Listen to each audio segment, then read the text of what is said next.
Forgot to turn the music down. What's good? Oh wait, can't do that. Can't do that yet. Jeez, I'm just all out of sorts today. What's good, everybody? It's your boy Mark Summers, Major Linux, twitch.tv/Major Linux, and it's time once again for another episode of Tech Talk Thursdays for November 18th, 2021.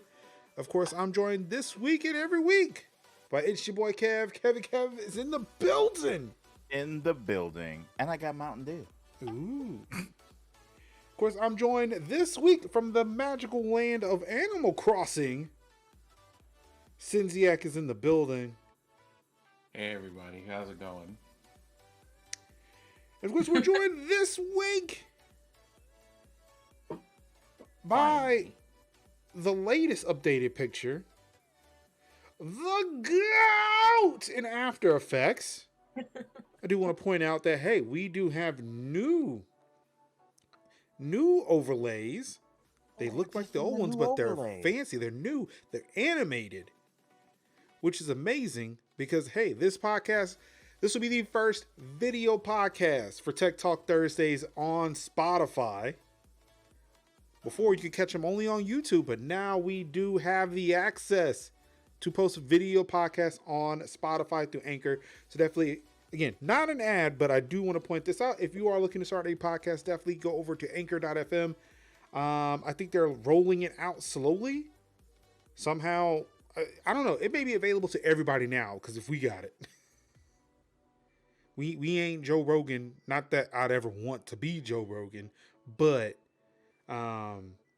yeah, we now have access to video podcasts. And of course, we're looking great because Idiosananka's here. Mm-hmm. This the glow up stream. Yes, it is. It's a stream plus a skincare routine. Ooh. Bars. Hey. Oh. And the goat is a stock image of herself. You know, ruin the picture wasn't that big this time. I did good. I mean, I would have preferred the bigger one just because the resolution, the quality was better. I could have worked with that. I worked with that one. True.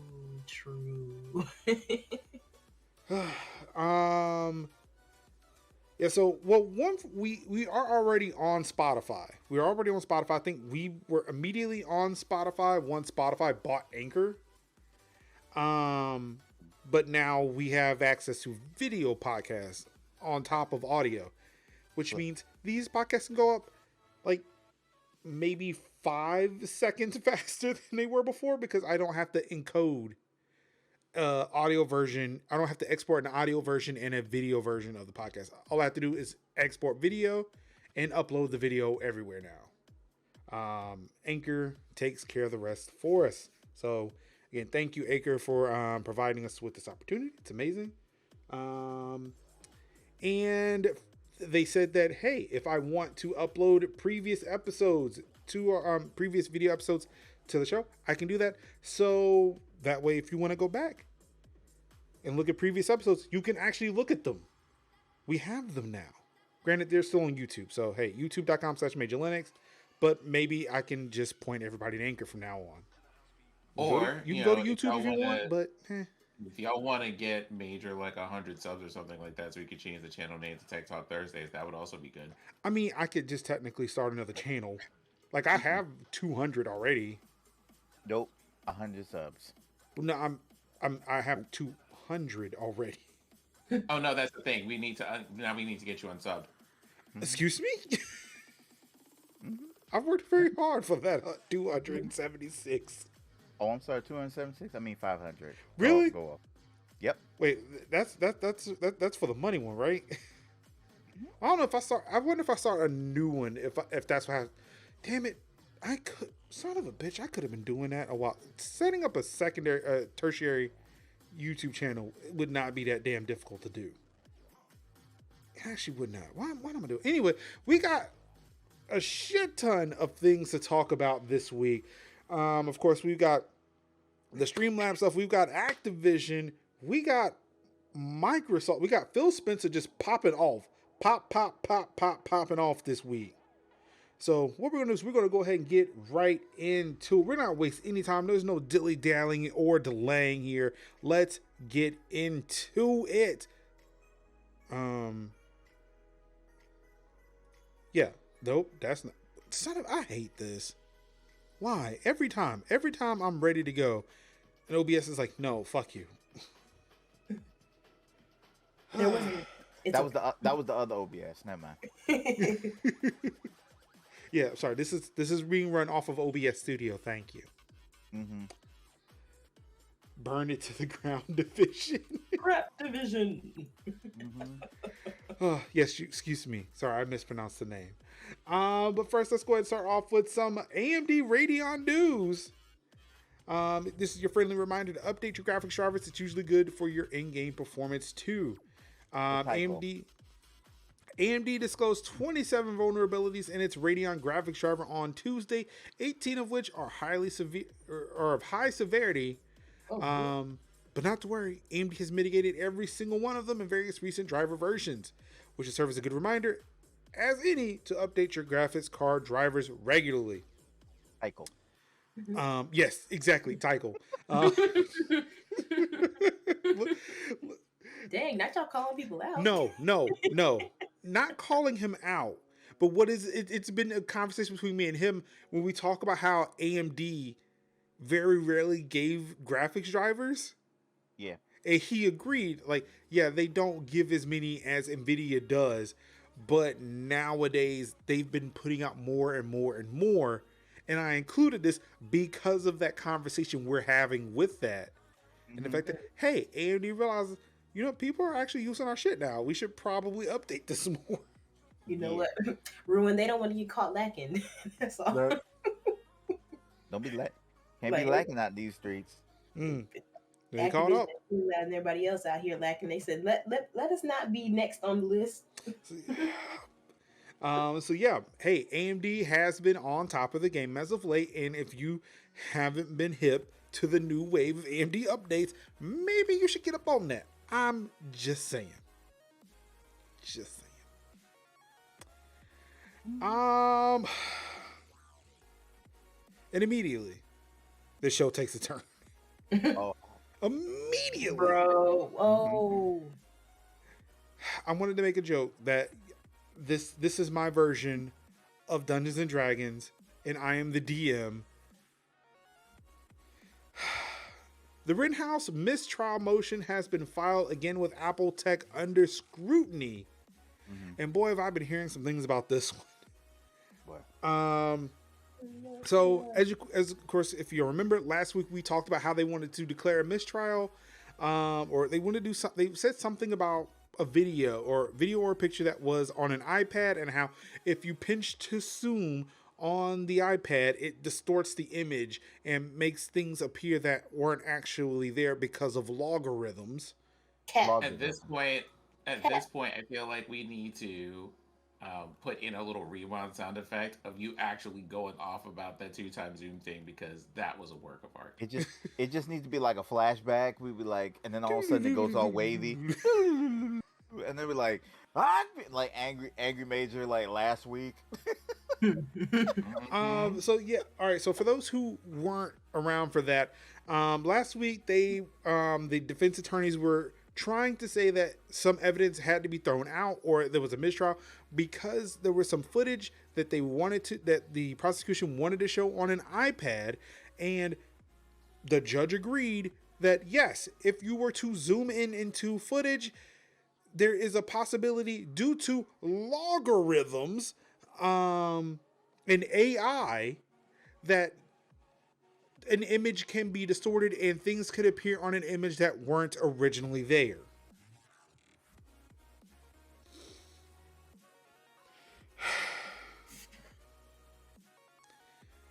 This week, because of logarithms, I need to point out, right, this week, that, in the same week in which someone said, oh no, the logarithms are out to get you, they let this kid do a raffle to determine who the jurors would be for the trial. Oh, not to mention the fact that when this logarithm thing was brought up, the judge made the prosecution prove that that wasn't the case. Not the defense who said, hey, this is a problem. The defense had to, the prosecution had to prove that that wasn't the problem. What level of embarrassing are we on at this moment? The level we're on now is drone footage that was apparently sent from the prosecution to the defense not drone was footage. apparently lowered in resolution because it was sent through Apple Mail. Nutty. What? Also, and thanks to Tycho, I believe Tycho is on his way. He's busy around this time. But thanks to Tycho from earlier today, he sent a tweet. Now, granted, this tweet was from a conservative-leaning writer, saying, "Breaking news: handbrake was caught installed on the prosecutor's laptop, which its sole purpose is for compression of videos and nothing else. It could never be used for anything else ever in life forever, because, you know, the developers only made handbrake to make files smaller."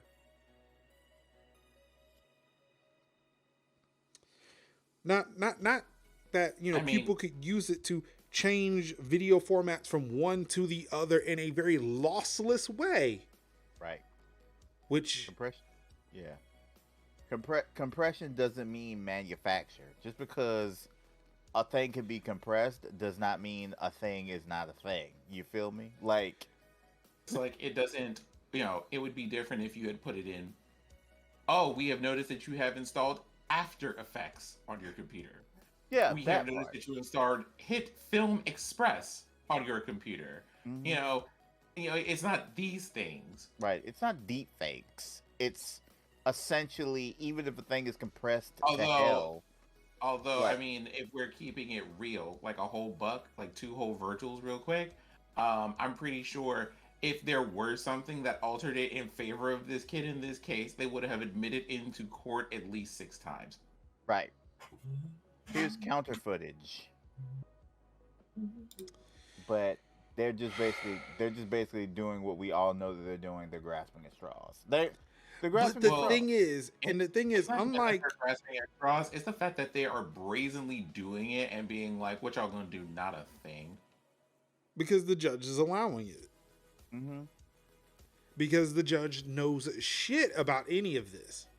Right. I mean, that's in particular who I'm referring to here, because there's just one of those, I'm the judge, what are you going to do? Like, yeah, this is clearly a miscarriage of justice, but y'all can't do anything about that. So, right. Yeah. It's like I mentioned earlier. Like, this is literally who gonna check me, boo? And everybody looking at me, like, looking at them like, if you step outside that courthouse, I'll tell you. Ruin. Either they can get the judge who did the Epic versus Apple, or they can get the judge who's handling Ahmaud Arbery right now. Mm-hmm. That case is going very differently. Very different. And that's Georgia. And I'm like, what? Like, okay. To reference again the tweet I made for this particular post earlier, I want to say it was yesterday or today, I can't remember. These are the people, and again, almost like looking at Congress and making the same statement, or actually, no, it includes Congress. These are the people who are making, who are interpreting, and who are executing these laws in this country. And the reason why that's important for everybody watching at home who really doesn't get into this stuff, right, is because precedent is the thing, which means if you do it once, more than likely you can do it more than once. And that's why these decisions are really important. Mm-hmm. That part. And just even looking at this picture, tell me who knows what the fuck they're talking about and who doesn't. That one guy got his hand in his face like, oh, why am I here? Mm-hmm. Oh, no, he's reading. Oh, okay. No, I mean you say you Struggling read it, to. but you might be thinking that too. Listen, we contain multitudes, Good and all point. of us are tired of bullshit. You're right. But I mean, the guy she's referring to is on the defense, though. Oh, Yep. I mean, true. He's like, did you why am not I see here? Kyle Rittenhouse sitting right there? Mhm. He's like, oh, this guy's an idiot. Mhm. And we're getting He's a- away with it. Mhm. No, they're not getting away with it. It's happening. This Like, is happening. It's not so much as getting away with it. Not so they're like legal minds or Clarence Darrow, but they're literally just like the judge is like, yeah, I don't want this white kid to get to. It's like not getting away with breathing. You're just breathing. You're just breathing. You're just It's breathing. happening. Just walking. It's happening, and we have to deal with it. It's like I'm not sneaking out of this prison. I'm just walking out. Right? It's like Hancock. I'm leaving this prison, and who gonna check me? Oh my god. It's happening before our eyes, and we just have to be fine. And we're just like, yep, it's happening. You just gotta accept it. Whoops! I forgot that I had food. Oh, You ate food, and now you rock broke. Okay, it'll respawn elsewhere, I'm sure, at some point. Alright. Alright, it's now time. Oh wait, I forgot. We're already in the Apple block. So we're gonna continue in the Apple block. Oh yeah. Hey, remember when Snapchat said that, hey, when Apple releases iOS 15 and that app transparency shit comes out, or was it 15? I think no, it was 14.5. I think it was iOS 14.5. Or whenever Apple did that whole thing, it was like, you know what? We're gonna stop tracking on cell phones. We're gonna ask people every fucking time that somebody requests their information that they gotta verify. And Snap was like, we're good. We ain't gotta worry about that. They ain't gonna bother us not one bit. We don't even know what fucking Facebook is talking about. We'll be good. Yeah, tell me why. Did a corporation lie? I mean, I feel like not lie, but grossly misunderstood how bad this was for them. Yep. That's a number. Did a corporation A lie, B said nothing, C grossly misunderstood the whole process, C completely broke something, D absolutely poisoned the community. We're on E now. Oh yeah, E. Completely poison a city, community, or municipality, or D or F. Well, all they of the really above. broke. I think we're on D. They really broke you. Yeah, we were like, oh, I was still going. I just like, this is still D. No, I mean you really could have kept going because remember, this is the top 10 greatest hits that we're on right here. Yeah, I mean, literally, a corporation did a bad thing. A corporation did a bad thing. Again, I wouldn't say that. I would not say that Snap did a bad thing. They just grossly misjudged how fucked they were going to be by this. Ouch. Right. I'm sorry. I'm having issues. I'm sorry to hear that. Is everything okay? Take your time. Yeah. So yeah, Snap was hit with a lawsuit because they downplay the impact of Apple's app tracking transparency feature. You know, yeah, because a few months ago, Snap was like, you know what? Yeah, like let Apple do that. We're good. We don't need it. But then their earnings went down. When it reported its earnings for the fiscal quarter last month, Snap missed expectations on revenue by $3 million. CEO Evan Spiegel explained at the time that this miss was caused by Apple's privacy changes. Now, one of two things could have happened here. It could have been they grossly misunderstood what Apple's changes were going to do to Snap or Snapchat, or some other shit happened that wasn't related to Apple, and they're just going to blame Apple because that's what everybody else is doing right now. That's the hot thing right now. You can't go wrong with blaming Apple. Ruin says it's only 25%. The stock only went down 25%. It was Tim Apple's Tim fault. Apple is just out here again, like, see how they put me in it? No, why am I in it? Yeah, they always put me in it. Yep. Tim Apple is the Nene Leaks of that interaction. Ooh. The ghetto. The Ooh, ghetto. child, the ghetto. Mhm. In worse Apple news, Apple agrees Oh, to it does pay get worse, workers doesn't it? There's $30 more. million to settle a lawsuit over bag check policy. For those who do not know, now there may be former Apple employees here. I don't know. I don't know how far our reach is, but I would like to think that it's far, wide, and vast. But for those who weren't at one point Apple employees, Apple used to have this policy to where when you left for the day, they checked your shit to make sure you did not steal anything from their retail stores. Mhm. A whole ass thing that they did. Mhm. Apple has agreed to pay out $30 million to settle a lawsuit from employees who say they were forced to face security badge checks off the clock.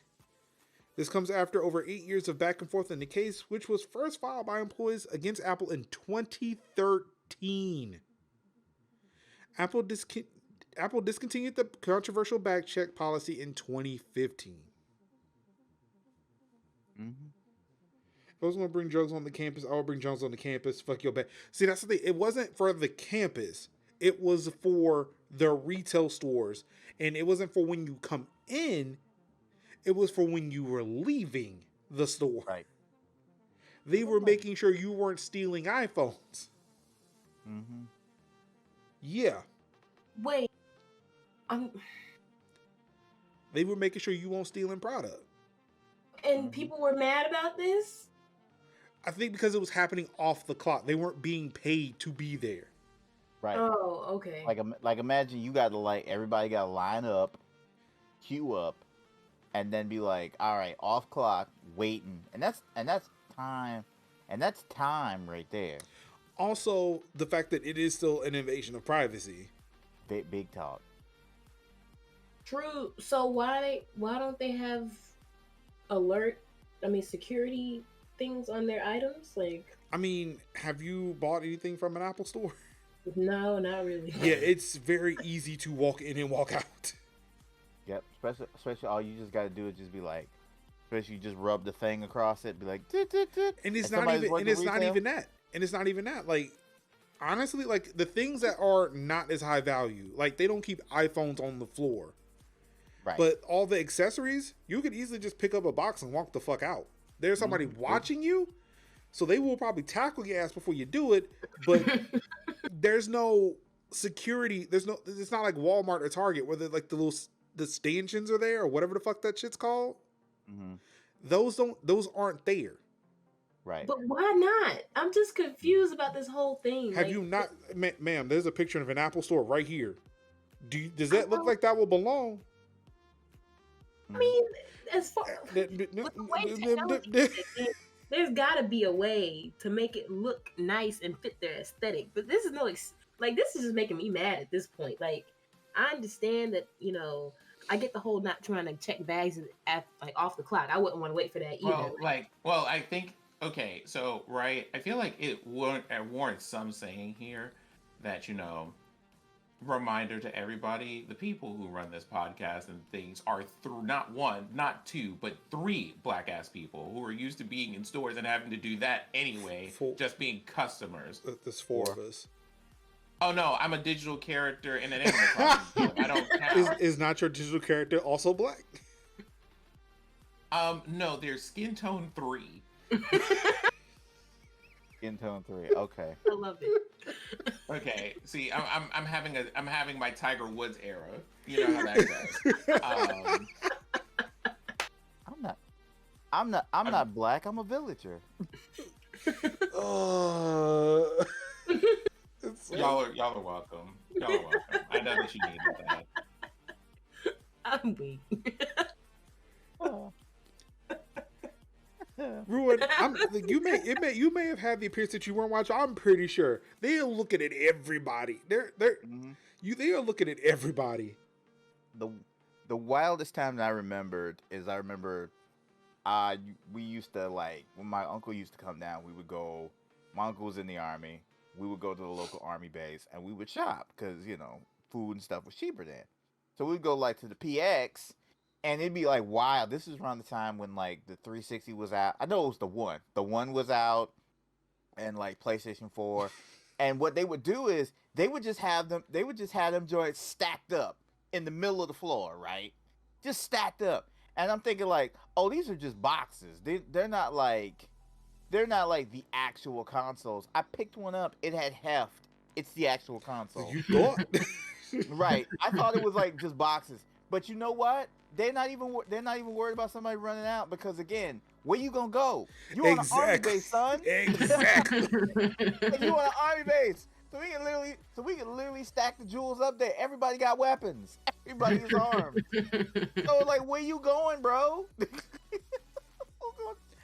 I mean, and it's a thing too. Is like, that's what I'm saying. Like, the stuff that you could possibly steal are of little value to Apple compared to the cell phones, the laptops, the tablets, which are all ID'd, so they would know. They will know which one got stolen. How are they gonna know? No, like, no, I'm being the meme. Calm yourself. Calm yourself. How are they gonna know? They're gonna know. How are they know? They're gonna know. They're gonna know. They're gonna know. But yeah, like, as soon as you bring that home, turn that shit on, boy, they already know where the fuck you is.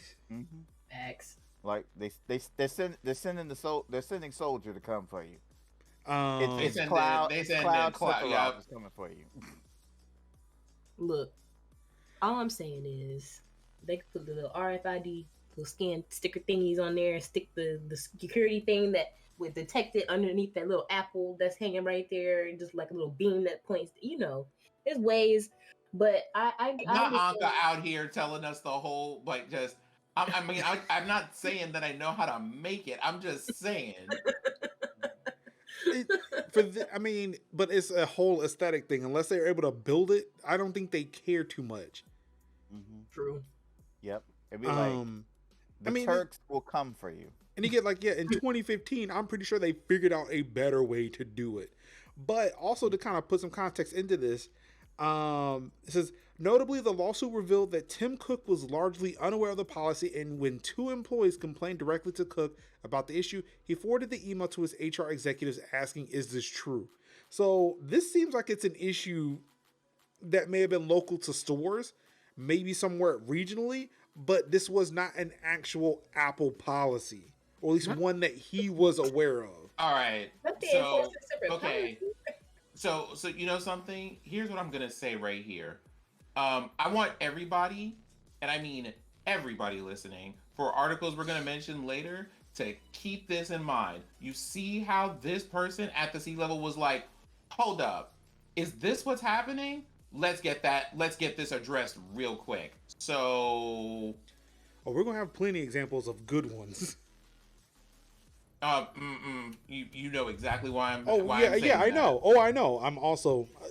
I see the foreshadow game, and I'm foreshadowing too. We'll have examples of good ones before we get to the bad ones. At this point we got a 5 shadow game going on here. Quick side note, Sam, what are you digging up? What are those?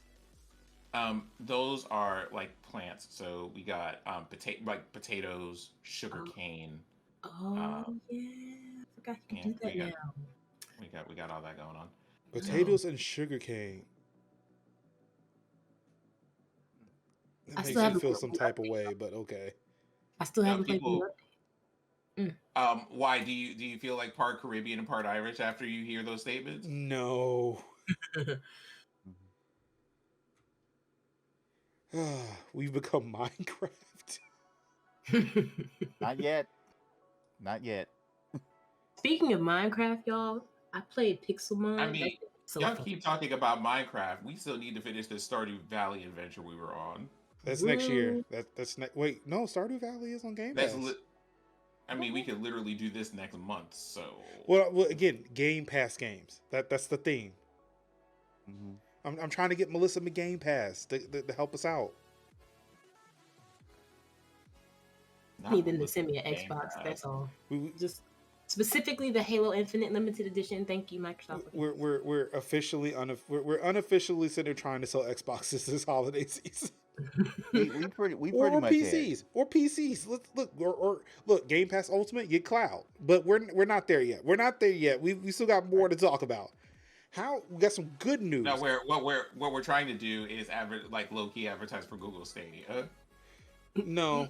No. The way that y'all were, the way that y'all with the speed were like, that's incorrect. Incorrect. No, sir. Would you like some water?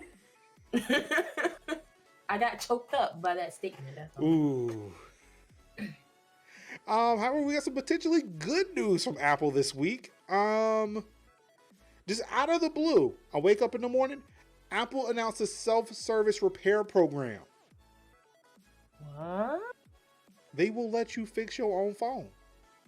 About time. The self-service program will give customers who are comfortable with the idea of completing their own repairs access to Apple genuine parts, tools, and manuals, starting with the iPhone 12 and 13 lineups. The scheme will be introduced in phases, adding more repairs and supported devices over time. All for the low, affordable fee of $500. Yeah, have you seen anywhere where they have announced a price? I've not seen that yet. No. Oh, okay. I mean, because I heard a similar number earlier, but then again, it's just people making jokes. So I don't know, maybe $500 seems like an appropriate number where Apple would sell us a repair kit. Not Apple giving us a DLC for repairs. I mean, to be fair, like a lot of the stuff was out there, but Apple locks that shit up. They get the manufacturers of the specific parts to not sell it to anybody else. So yeah, in the future, we'll be able to fix our own phones and hopefully tablets and laptops as well. Which would be very helpful. Again, it's not saying that everybody should be able to do this. It's just like, hey, if you are comfortable fixing your screen, if you're comfortable removing a screen, replacing a battery, fixing the camera, hey, here you go. Here's some tools. Here's some manuals. Go for it. That part. Let me give y'all a clue. If y'all are completely okay with going into your registry to edit things so that you don't have to, update or install, programs that you have acquired, you're probably going to be okay with this. And honestly, yes, it's kind of nice. I mean, you would say that, but also that's a thing too where there are people who are strictly software and there are people who are hardware. Like that's what I mean. There are, like if there are things like, hey, if you're comfortable with stuff, the example notwithstanding, if you're comfortable with doing things, you can finally, tinker with your own stuff, and it's nice. So are they going to lock people down from like, hey, I'll fix your stuff for you if you pay me? I mean, I feel like that's probably what's going to happen. Like, again, like to get access to the parts, you're going to have to buy the parts from somewhere. So Apple will probably say, hey, you have to buy them from us. Access to the manuals, you will probably have to buy, and I want to say one place allows you to rent them. You have to buy or rent the manual from us. But then somebody's going to be like, well, once you buy the parts, then I'll fix it for you. I ain't going to buy it for you. You know what I'm saying? Right. I mean, that's parts and labor for anybody else. True. I will like if somebody wanted me to replace a battery for them, I was like, yeah, I will spec you out the parts and labor, and then I'll do it. Right. I think it just really comes down to like having people to be able to go to a place to be able to have the thing fixed. Yeah. That's not possibly an Apple store, and I think that would make the most sense to just allow people to, even if it was just like, yo, I just want my phone screen fixed, and I'm gonna take it to a guy. Yeah, I feel like this is probably going to be for, like, while people like Kev and I don't know how comfortable Kev is, but I know like with me, I would be all over this until I hear the price, and then it's like, yeah, okay, sure, whatever, and then I'm out. This may be geared towards more independent repair shops. That way they can say, hey, we will also fix iPhones as well. This may be for those cell phone kiosks. Honestly, like, so funny you mentioned iFixit. iFixit is definitely on board with it. They say that Apple can do more, and I still feel like they're really withholding judgment, like full judgment of it, until like we get a price for it. Right. And like I'm all for it. And again, if I really wanted to replace the cell phone battery that bad, like I can get parts of my iFixit. But it's also not Apple certified parts, which for me still means something. Because it's a thing of like, all right, if I wonder what the warranty for this stuff is too. Whereas like if I decide to repair my screen, if I decide to replace my battery, what is the warranty for that? Right. If I'm able, like if I bought the parts, I bought the manual from Apple, and if something happens that wasn't a part of the repair, but like if the battery actually was worse than the one I replaced, or I was replacing, is there a liability on Apple to fix it because it's an Apple genuine part, as opposed to a battery I bought from Shenzhen and it came through Alibaba one day. So there's a lot of upsides to it. There's still a little bit of negative, mainly because of the fact that we just don't have that information yet. Like the big thing is, how much is this going to cost? What does this program exactly look like? And then to like, what is the liability of doing this, even with Apple's genuine parts, with their manuals, with their tools? But yeah, TJ, I'm with you. Yeah, I hope it's reasonable. I would love to do this. Like now that I'd have had this iPhone 12 Pro for 2 years by the time I want to switch, and maybe even more. I'm not sure what the 14 looks like, but since I'm on track to own this for 2 years, I mean, having this for 2 years, I get to own it in a little bit, or by the time the next iPhone comes out.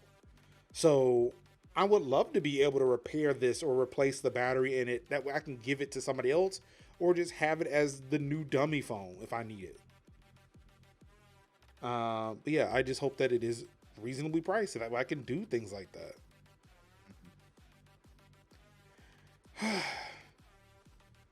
And bad CEO news, tangentially related to Apple, but because of the fact that and fuck Tim Sweeney news. Tim Sweeney says, you know what? We need to fight these evil monopolies by creating a monopoly. Epic Games CEO wants to resist a monopoly, suggests a single app store for all platforms. I'm gonna need you to have all the seats, please. Make it make sense.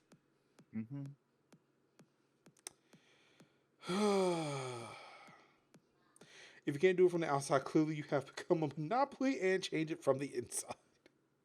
I mean, it's just, I don't get it. He's like, hey, take away all these different stores and make one store. That's how we fix the monopoly. And let that one store be Epic. Well, anybody. I mean, it could be anybody's, but look, Epic's got a store. Anybody can be on it.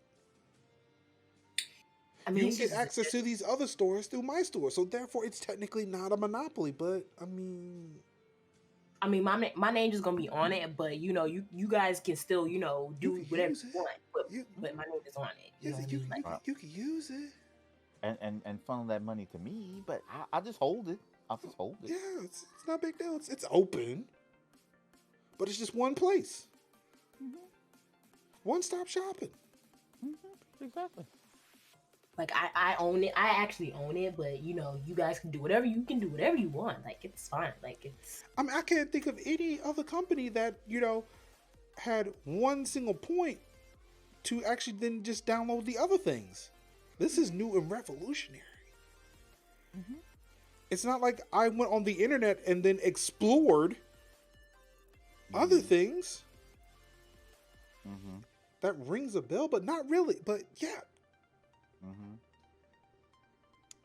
If you have an issue handling more than one monopoly, if we consolidate resources, it's clearly more efficient for people wanting to bust us for all these companies to work together to defend the monopoly. Win-win.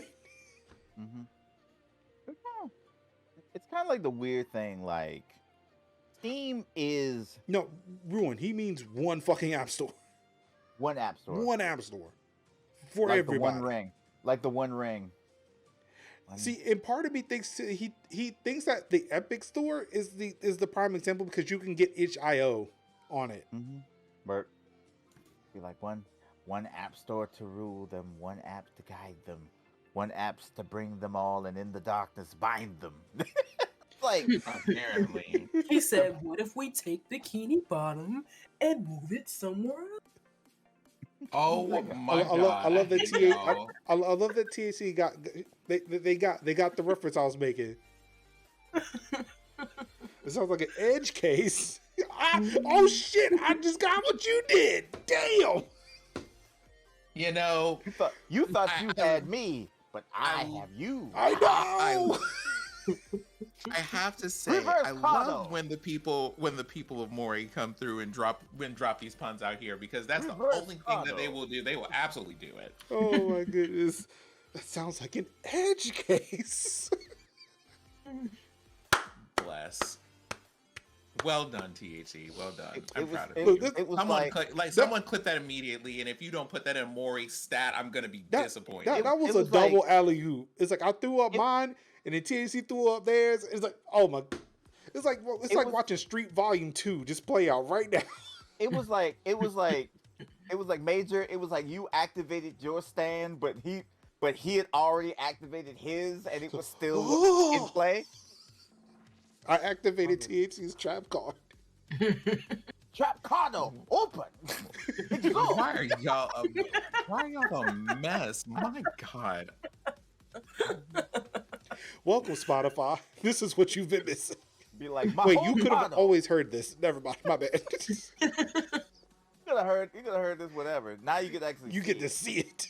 You can actually see me say trap card open. I played Pot of Greed and allowed me to draw 2 cards to the top of my deck. Mm-hmm. Wait, is it Pot of Greed or Pun of Greed? Pun of Greed. Be like, I'd be like, oh, graceful charity. I will discard 2 cards and draw 3. Oh, Timothy. Not this. Oh, Timmy Epic. Timmy Epic. Not Timmy Epic. And we got Tim Apple. Why not Tim Epic? Mm-hmm. Tim Apple, Tim Epic. Little Timmy Epic. Mm-hmm. If Little Timmy Epic has 5 apples, ooh, he consolidates them all into one. Mm-hmm. And then writes free Fortnite on it. Does he have left? None, because they banned his developer account. Wow.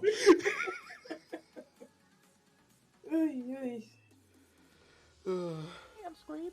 Pun of Greed is the turning allowed version. Then it became Pun Shard of Greed that takes a few turns to activate, and the next version had 3 paragraphs of text. Mm-hmm.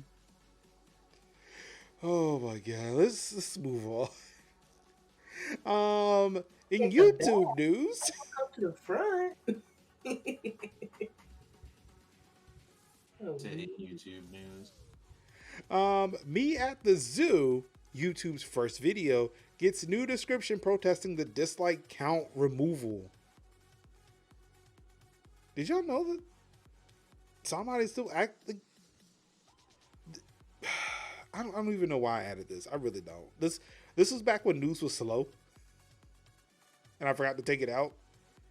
Nah, it's fine. We can give this a little bit of play. We can give this some recognition. So apparently YouTube, I want to say in the past couple of weeks, they removed the dislike count from YouTube videos. So you can see how many times somebody liked your video, but you can't see how many times somebody disliked the video. Right. YouTube's argument for that was they trying to promote, mental health, and it can be very stressful if you're starting to see something. But this also coincidentally happened.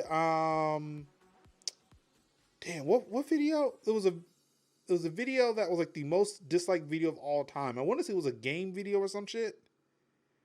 I can't remember what it was. You talking about the Nintendo Online expansion pack? That's it. I knew it That was part. recent. I knew it was recent. Yeah, they piled up on that one.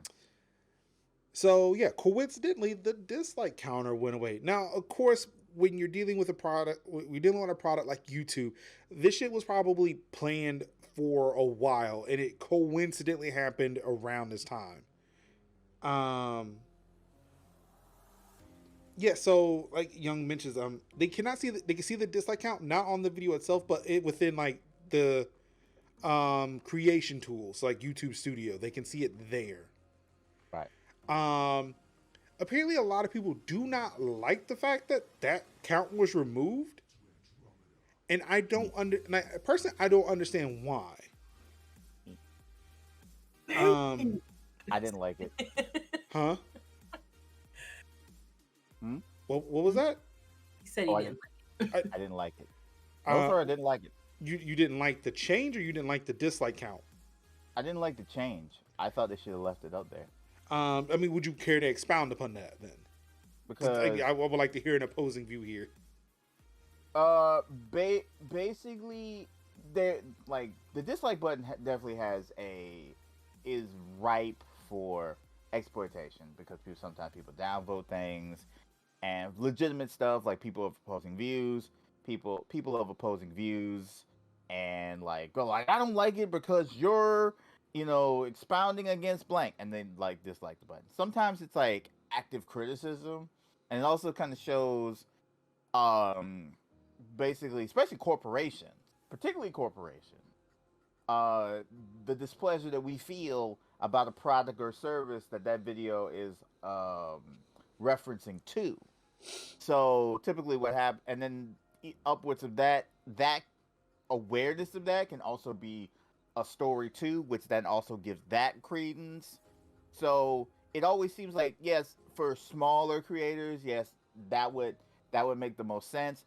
But and then there's also options for the creator to be able to turn that off for specific videos. But for the platform itself to be like, hey, we're gonna take this one thing off after corporations and movie houses basically are being dislike bombed, rightly so, for things. I feel like that's kind of like you saying, yeah, we don't want corporations to get mad and take their content, complain and take their content away.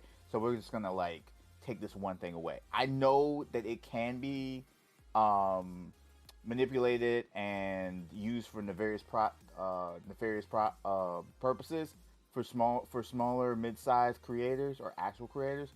But typically when happens, but I really feel like that they're doing this more along the line of corporations, because corporations are getting because corporations are actually the stories. If somebody dislikes a video from another creator, yes, this might be a Twitter point, but it's not really like a story. It's more or less like, oh, it's a tweet. Oh, look what they're doing. It's targeted harassment, and then that can be applied. But if it's just like, hey, we don't like this thing that you did, and we're telling you this in the comments, and we're disliking the video because we really truly don't like that thing you did, that it's targeted to, it's more like that's also fair. That also could be seen as fair criticism as well. I mean, so my argument with that is, can that still not be done just without having to see the count? Well, okay, so because it's not like the dislike button left. It's not like the discount button disappeared. It's still there. Finding a tarantula on this island with no net. Let me leave. But yeah, it's not like the button left. It's not like it's not keeping track of that. People can still. There is somebody, a physical human, who will still see that or just ignore it, like they probably could have done from the page itself. But see, they'll see it, but they'll see it, and then that'll just be it. Like they'll see it, and they'll be like, "Oh, that thing has that has like 180,000 dislikes to 50 likes." But they'll see it. Yeah, so I mean, the question is like nothing. So then nothing really changed. Yeah, a thought here. It's now visible to those who could see it and be like, "Oh, this is a bad deal." Like, and sometimes videos will be disliked because of their content is very lacking. Especially when I watch like a lot of these tutorial videos where like, here's how to do a thing. Open the thing. Now close it. All right, guys. Thank you guys for watching another video. Bye. That tutorial helped me none. But because I saw the dislike ratio, I know that this was not helpful. I feel like that's not a helpful video. Let me. I feel like that still doesn't. I want to point this out for a second. To watch the video to discern if this video is good enough for me or not. Well, okay. So a thing, right? Two things about this comment. First thing, I want to say that this is improvement of a quality of life thing for end users, except for users have been asking for something along those lines on and off in pockets here and there for years. Now, in the middle of a time, no less, when a whole bunch of corporations are getting real heavy criticism, like we're about to do today, this button disappears. Right. I have questions about what your purpose is in removing this button when you didn't do that for your end users and you didn't do that for the number of marginalized people and people across the many years that YouTube has existed, being like, you need to address the way that people interact with this stuff. And so much so that it's become like almost a communal meme to do that. Now you have, and now this thing has been removed. Right. Two, the dislike button doesn't really, how do I say this? It has some value to corporations, but that's only because it has value to end users. So if I'm a person who would really reconsider buying your entire product or line of products because I saw how many people disliked a video, it behooves you to deal with that problem or to try to get ahead of that problem. And without me as a user being able to see that, I might be able to find the same thing, but it takes one, a lot more digging on my part, and two, on the part of the entire community. That whole thing of having to go, is this really bad, is a thing that is more to the benefit of the company than it'll ever be to a user, because users, need a way to talk to each other. And Major, when was the last time you, looking for things, took the time to read all the comments on a video, or let's say 10 comments on a video, before going, this is a good thing or a bad thing? I don't look at any of that. I actually judge it on the content of the video itself. Right. Like, I will sit there and look at that video. Like, honestly, I very rarely pay attention to the dislike ratio. That it affects me none, mainly because of the fact that knowing how YouTube works, knowing how a lot of social networks work, they're going to put, especially if we're talking about Google or YouTube, the second biggest search engine only to Google itself, they tend to rank high-ranking things. So if I search for something in YouTube, it's going to show me something with a high like to dislike ratio. And even then, it doesn't matter to me. Because the fact that whoever didn't like or dislike something, they may have gotten something out of it that I wouldn't. Major truly said, I am a free thinker. I do not have time for the commentary of peasants. See, saying that I'm a free thinker is kind of a bad thing, so I try to stay away from that. But it's a thing of like, I honestly don't pay attention to that. And again, this is me personally. There are people who are going to see that dislike information who it needs to impact. The fact that you're saying that if it was on the site, it would impact them more. It's like, no, it wouldn't, because they would see that data whether it was on the YouTube video itself or in YouTube Studio. They would react to it the same way. The only people it impacts are the end users themselves, where that's the only place they would see it. Well, and then it's a thing of how when you think they would react to it the same way. Are you talking about marketing people? The creators, whoever has access to that back end. Which I imagine the marketing people, the creator, the people, the companies who put that shit up there would have access to that data, wouldn't they not? I mean, maybe, but like the thing is, like the like and the dislike stuff, as I'm thinking about it, is really not like for them, because think about marketing people and about marketing in general. If they can afford to ignore something, they do. Mm-hmm. Right. I'll give you that. I'll give you that one for free as a person who works with their marketing department. If they can afford to ignore things, they will. But that's what I'm saying. Like, they would ignore it regardless of where it was. Right. So then, but that's the thing though. It's like the corporation part is like, I mean, the like that's part of why I said like that like whole like and dislike thing isn't for them. But yeah, the end user is the excuse. Yeah, That's I don't think it's an excuse. I don't think it's an excuse. It is. Again, it is. I'm gonna sit here and argue that they are looking out for smaller creators where number. But that's the excuse. I don't think that's the excuse. Okay. I don't think that's an excuse. Yeah. If corporations don't care, then why do it for them? Well, I mean, here's the thing, though. Corporations don't want negative stigma. Well, I mean, here's the other thing too, right? You said, they don't care. The thing that we just said, right? They did this for the smaller end users. Okay. Right. Where was that? Where was that for? Insert span of time here. Right. That part. Like, I want to know what happened. I would like to know where, exactly how much data did it take you for you to finally go, you know what we should do for small creators? Remove the dislike button. So again, and I'm going to put this out here, again, not to sit there and be, as I have to say every time, not to be the corporate apologist here. Corporate apologist. Yes, thank you. Not to be the corporate apologist here.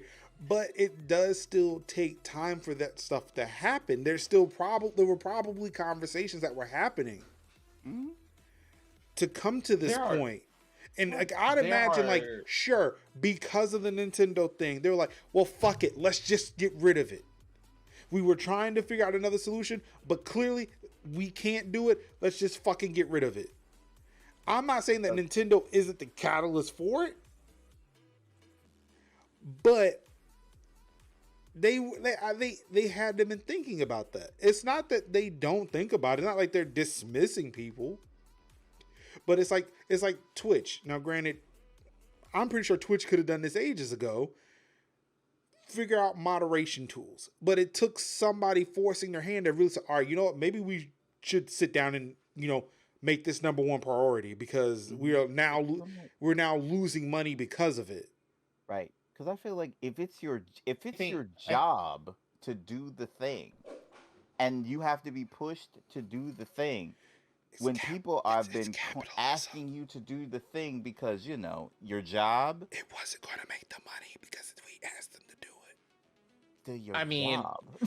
The only one there's the thing. Somebody that could actually affect your bottom line. It's like, maybe it won't go and be us. Okay, but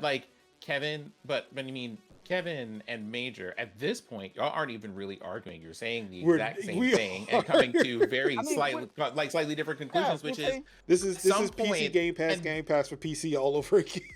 Right? This is me just going I see where y'all are coming from, but y'all are essentially saying the same thing, which is at some point coins got touched for somebody and enough of them that they went, all right, whatever we're doing with this conversation, we're gonna need to speed this up. Right? At some point. But what I don't like is I understand that it's not necessarily in their interest, but I'm just say that part though, because we know that you did not do that because you care about Major or because you care about me or necessarily people at our size. You don't. And the reason why I know that you don't is because literally we told y'all, for example, I'm bracing myself because I hate having to even mention this word.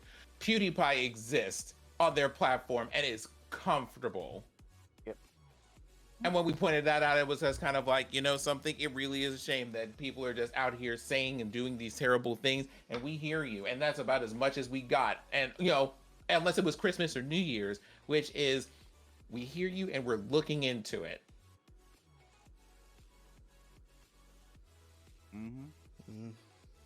And I don't like the idea of first thing, right? Let me just go ahead and say this for the audience. Us treating companies as people was a terrible, terrible idea. Oh yeah. It's a mistake. Oh yeah. Horrible idea. But the idea that a company says, oh, well, we were doing this for you, or we were looking out for you, when me, Major, Anka, and Kevin just sit here week after week after week after week looking at the cycles of your nonsense and your bullshit and the amount of stuff that people cover up, lie about, try to talk around, or just hope that no one notices. I can't in good conscience just let that comment slide and be like, the fuck, YouTube, don't lie to me. Like, you don't even have to say why you did it, but don't lie if you're going to open your mouth. Mm-hmm. I love how Timmy and Tommy Nook are nodding along with your speech here. Listen, because I'm more on the line of like, yo, just do the thing. Like, you did the thing, we did the thing, and that's about it. Like, that's what we did. One last thing, and then we'll move on. Anka says, Major said, unlike these other plebes, Anka, I'm gonna need you to stop. Wait, where's Anka? Why isn't she here? I don't know. Did she leave the call? I'm here. I forgot to unmute myself. Too busy chatting. Too busy typing in chat. Probably because she felt like she couldn't get a word edgewise in between Kevin. Anka was like, I'm not trying to fight y'all. I see Sid trying to fight his way in there. I'm not doing all that. Look, I grabbed me some popcorn, went to the back of the room with SJ. Not to the back of the room with SJ. Also, SJ, if you're here, I just want you to know you're going to get quoted at least once this episode. But again, plebes, no, don't put words in my mouth, Anka. Don't do that. Please stop. I've already had to. I'm doing an apology tour with people now. Look, there may be times where I may accidentally flex. Accidentally point something in a direction and say things that I don't mean to come out in a certain way. Please, let's not just draw attention to those things. You see, doesn't that just sound just like what YouTube said? I'm just saying. You know what? Let me look, I'm trying to be honest. Look, I'm not trying to do the thing y'all keep accusing me of. It just happens. Major said, I'm not trying to do it. I do it effortlessly. Why do you Stop! Stop! I'm kidding. I'm kidding. We love you, Major. I can't win here. This is my channel.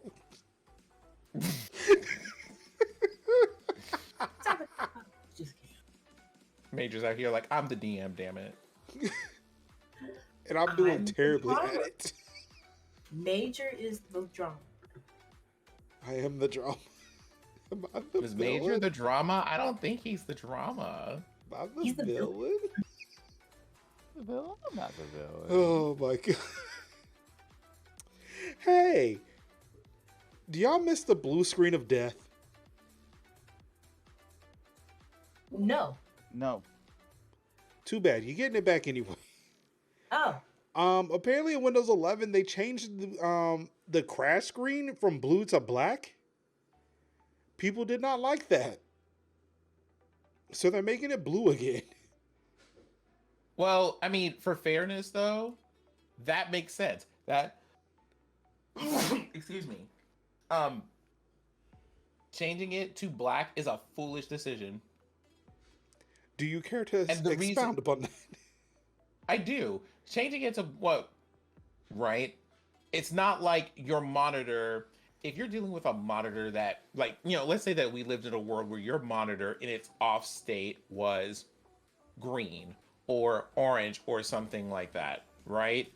Having a screen that just goes, oh, well, this is black, so I know that there's clearly a difference between something, there was an error and the monitor just shut off, and it might be a power issue or something like that.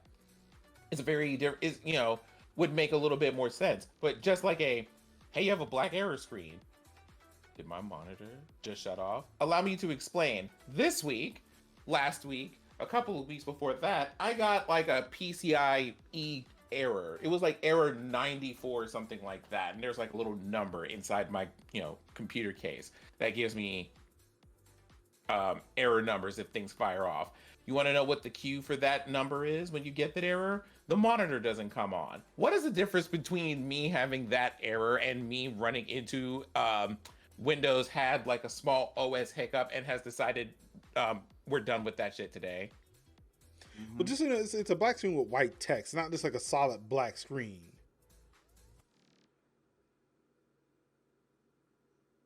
So like there's error text on the screen. Yeah. It's just the background of it is black instead of blue. Right. Like it will still tell you something is wrong. Now, for yours specifically, with it being a graphics card issue, yeah, then nothing will show up ever.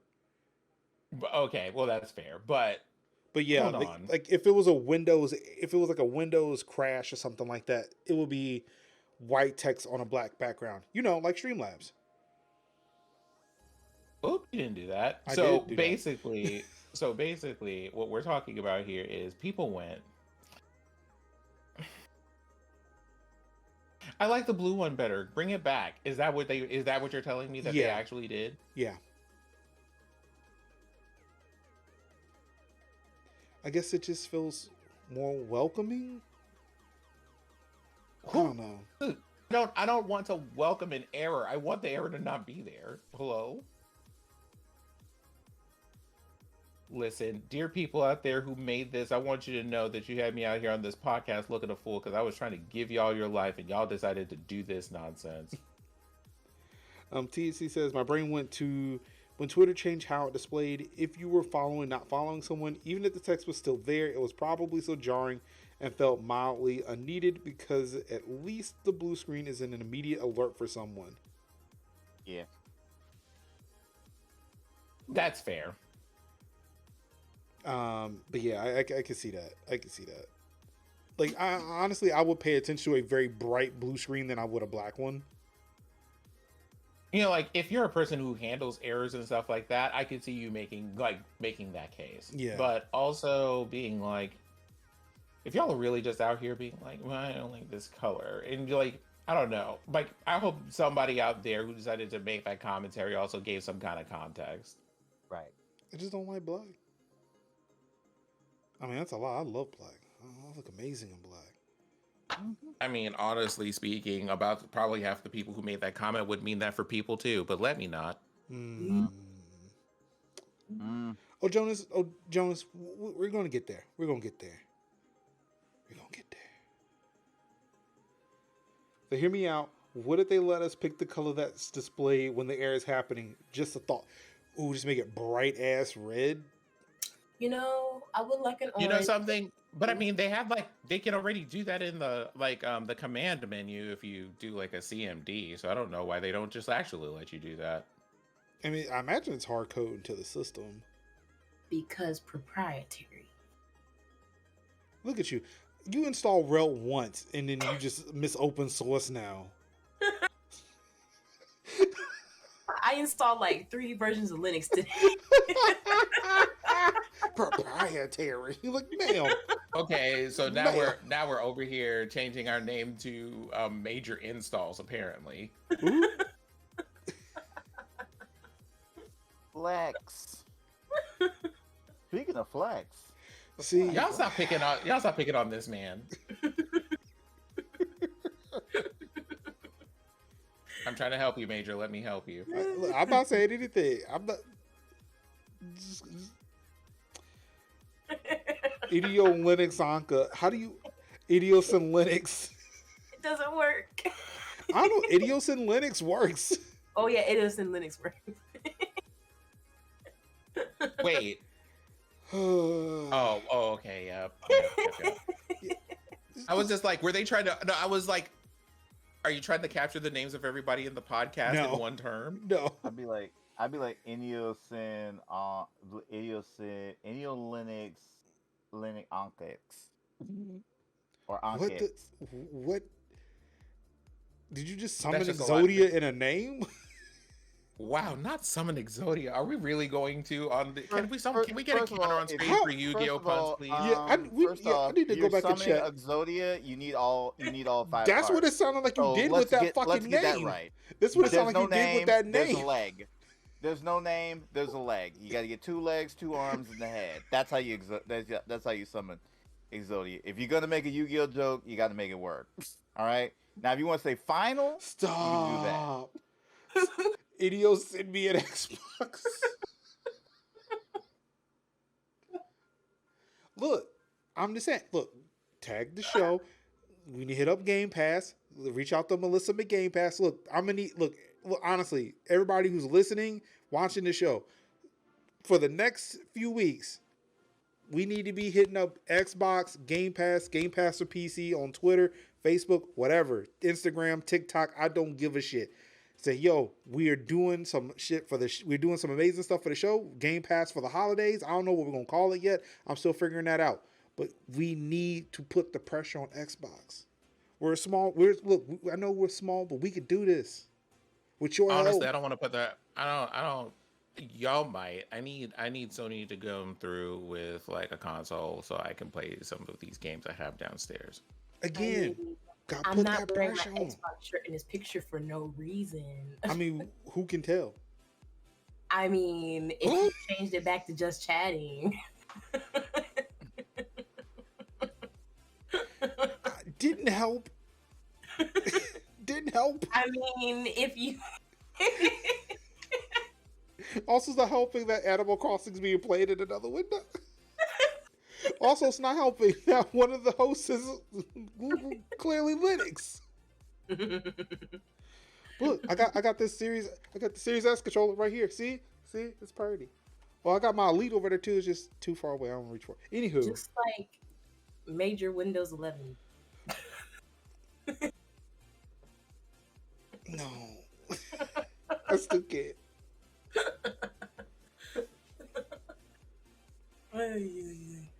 Oh, you got that controller? Wait. Oh, the wire. Yeah, I don't know.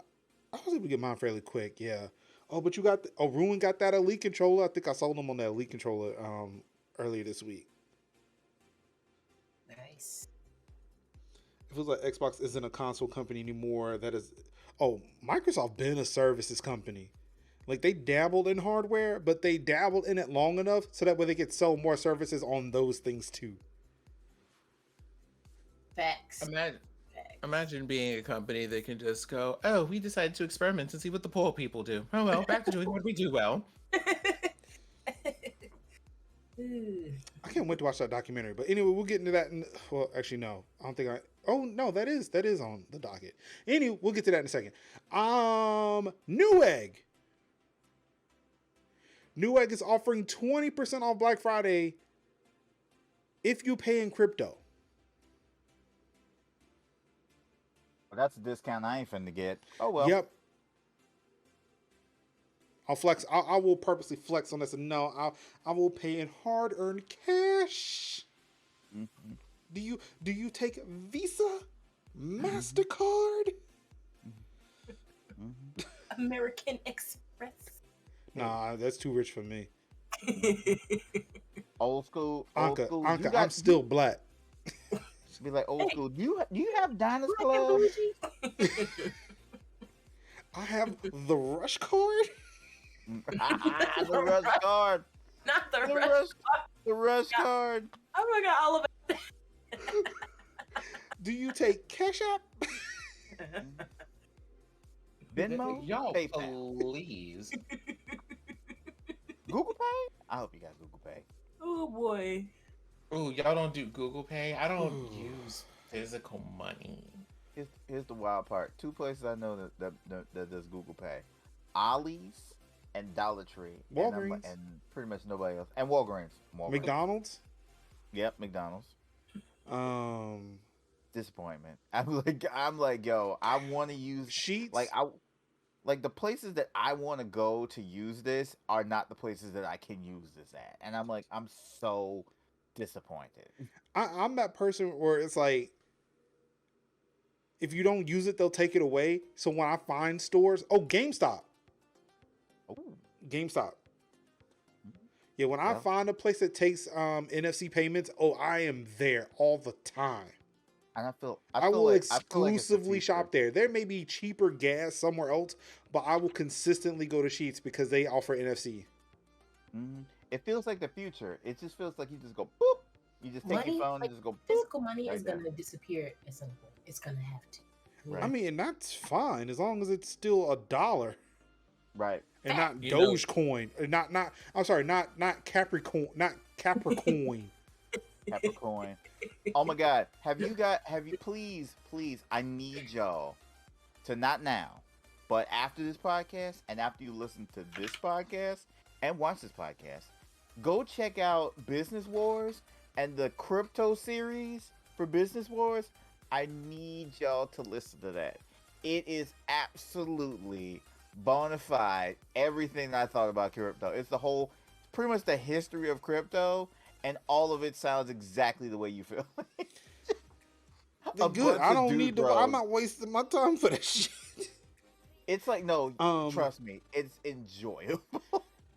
It's enjoyable. Before we let that train of thought in the chat go any further, I was waiting for a natural break, but I gotta stop this now. No, Amazon does not own GameStop. No. Wait, who thought that? Does Alphabet own GameStop? No. No, but do you not remember the beginning of 2020?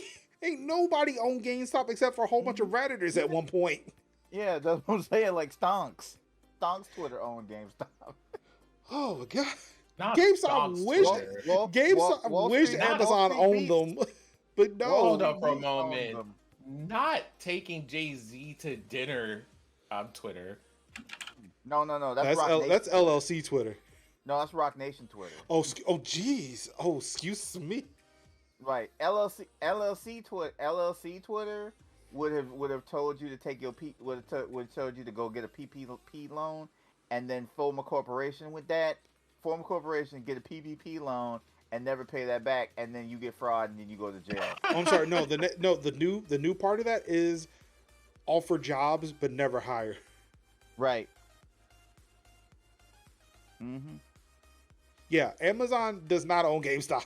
No. No. That would cut too much in their market share. Yeah, they don't need too many companies bleeding money. They already have Twitch for that. Yeah, it's like, dude, we already sell video games, and conveniently, why would we buy a company to not sell video games when we already do? That doesn't really sell video games. Ooh. Now, GameStop owns ThinkGeek. Yep. That's about it. But yeah, GameStop, as Ruin says, like GameStop is their own trash. Yeah, ThinkGeek needs to pull a Bungie and break away from Activision and get back their own company. Oh, THC added another part to the LLC PPP loan people. Firing people to make your bottom line look better because you don't pay people after they do their work, not part. That's another part. Yeah, that's part of LLC Twitter. Yeah. Mm-hmm. Be like, fire people when they ask for a raise, but give yourself a raise. Oh, Invis, no. I mean, everybody uses AWS. Yeah. I would not be surprised if Anchor uses AWS. I use it. Actually, as a matter of fact, I use AWS. I use AWS. That's where I store all my shit. Hey, remember when major TV was a thing? That was heavily using AWS, and boy, did I pay for it.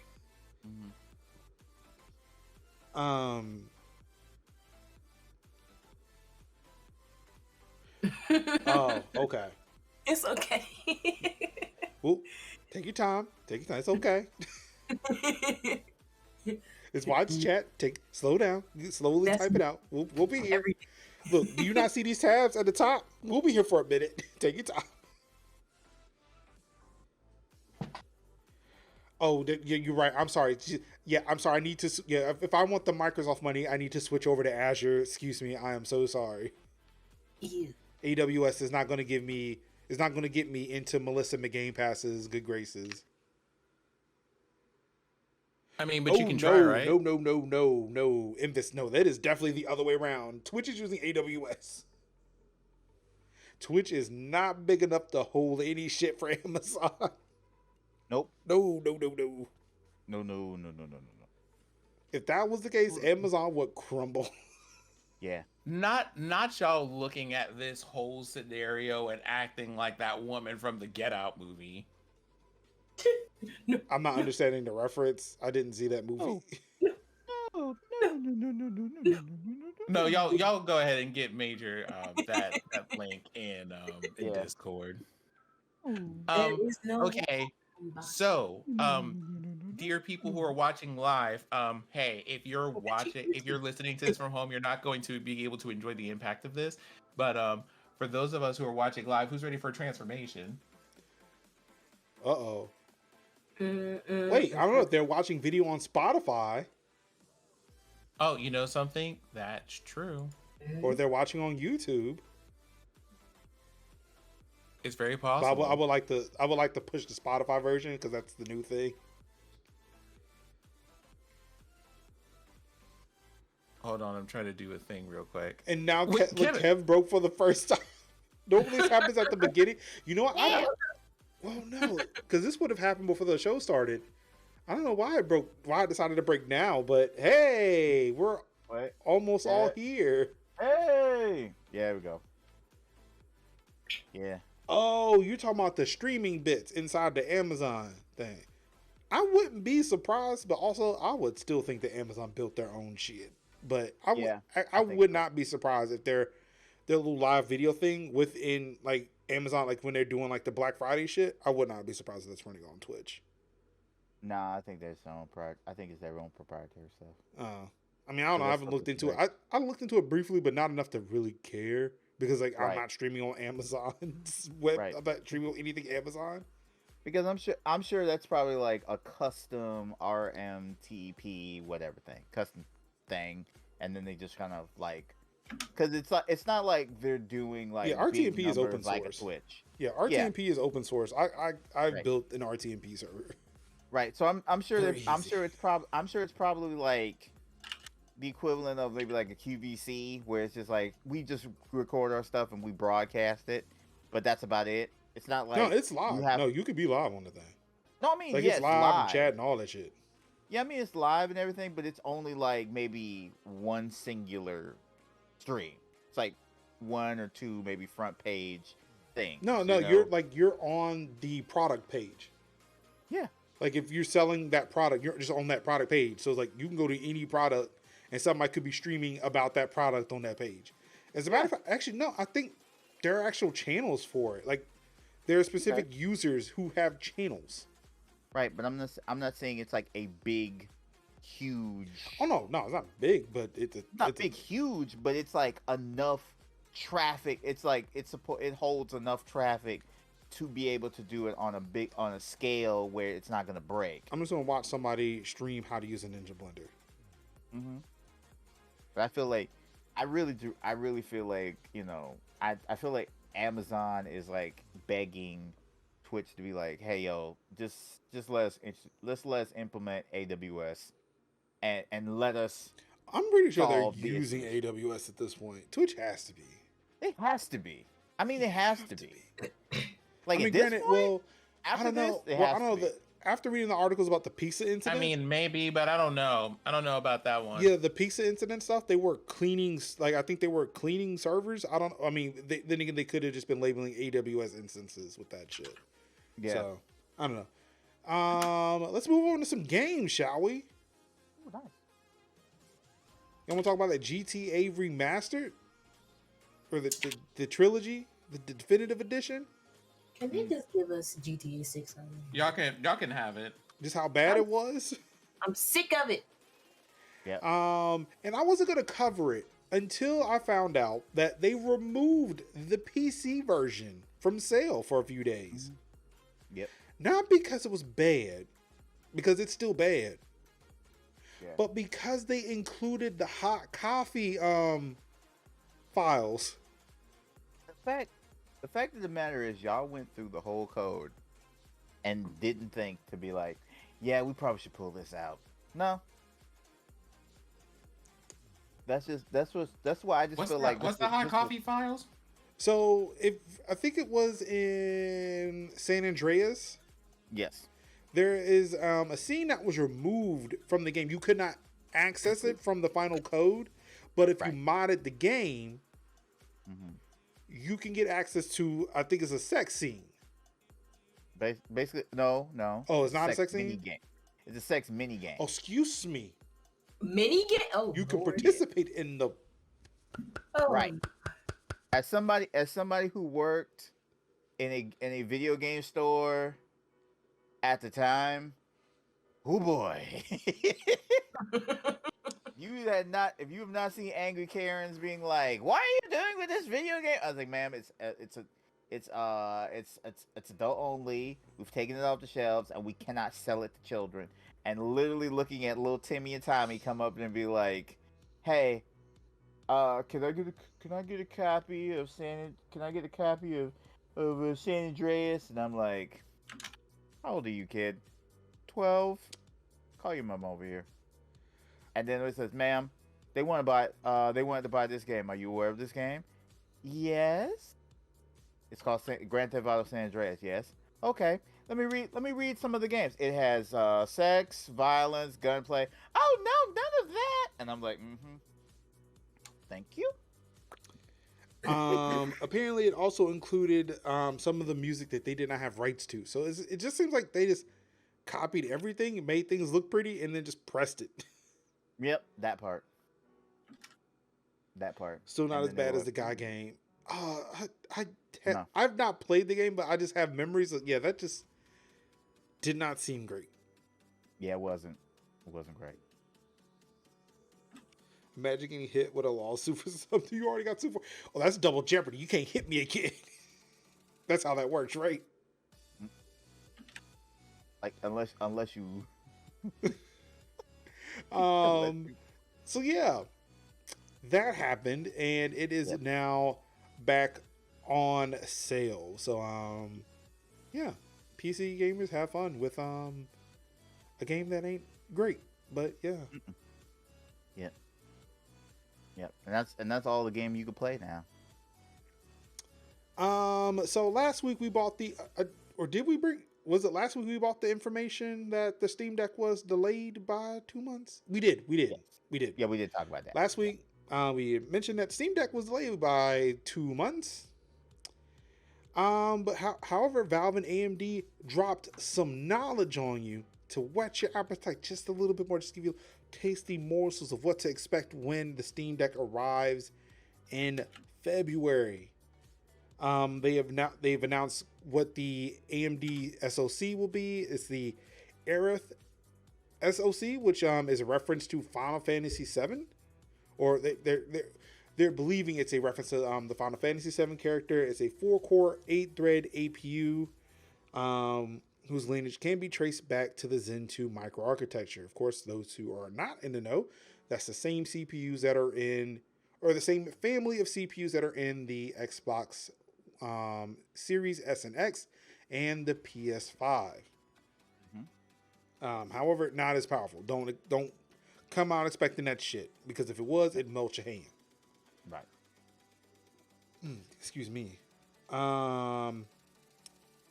It's teamed up with 8 AMD RDNA 2 compute units, so that will give its little graphics a little kick. But yeah. See, Valve also hasn't placed power restrictions on the chip, but recommends developers might want to enact a frame limit themselves. This means it should run the same whether it's docked or undocked, which is neat, but does mean that it will drain the battery much faster without some limits. Right. So. Let's see here. Yep, that's pretty much it. Of course, it's still reiterating some of the stuff, like the pricing. Of course, it starts at $499 with PCI Gen 2 storage, or 64 gigabytes of PCI Gen 2 storage.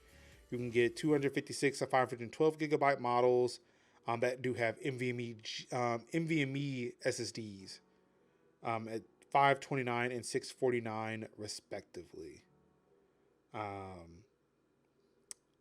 Also comes with a little dock, so you can plug it in. You can play it on TV. You can use it as a full service PC. And of course, I'd be remiss if I didn't mention it does run Linux. Runs a version of Arch, if I'm not mistaken.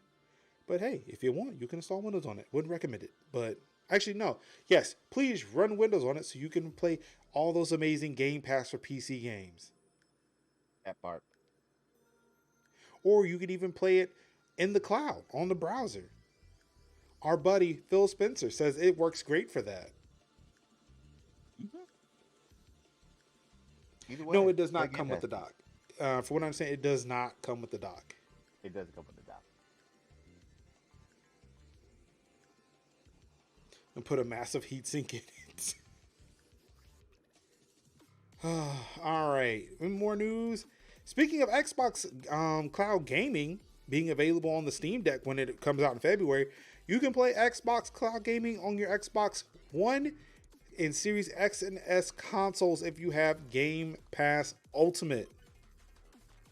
Which means if you live in a place with great internet but have coincidentally run out of storage for one reason or another, you can play some of your Xbox titles on the cloud on your Xbox.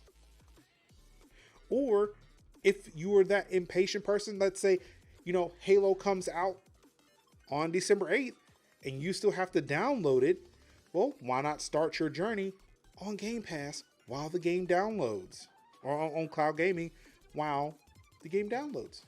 That way you can be with your friends immediately, day one, or day zero, minute zero, playing some of that. Well, actually you can't because co-op is not available at launch. Also, if you were really that gung-ho about playing Halo, you would have preloaded the game. Or signed up for the Insider. Yeah, that too. Wait, you get access to the campaign early if you sign up as an insider? No. Just saying.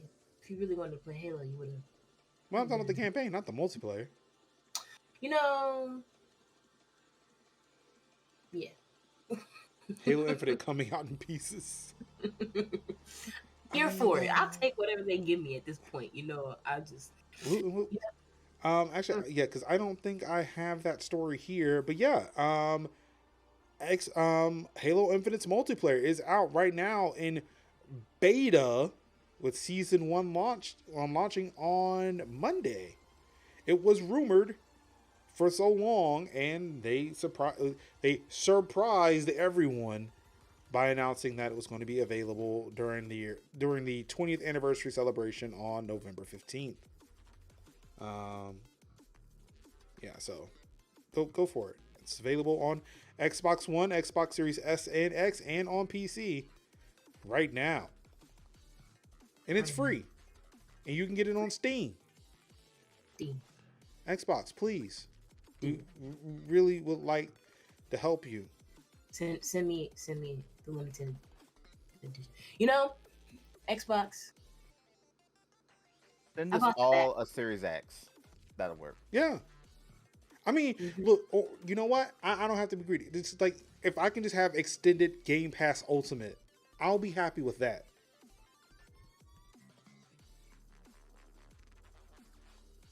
I mean, I don't have to have an Xbox. I'll just take unlimited Game Pass Ultimate. True. I just need them. Well, let me rephrase this before I even say it. So this cloud gaming thing, I bought the backbone. It's cool and all, but the lag is pretty bad. I mean, but I'm sure it's great on PC. I don't know. I mean, to be fair, yeah, I've tried playing that on mobile, and it's not the best experience. It's not. But I know I've not tried it on. Actually, no, I have tried it on PC. It's not great there either. But I was just like, I was like, oh yeah. So in this, honestly, it's only.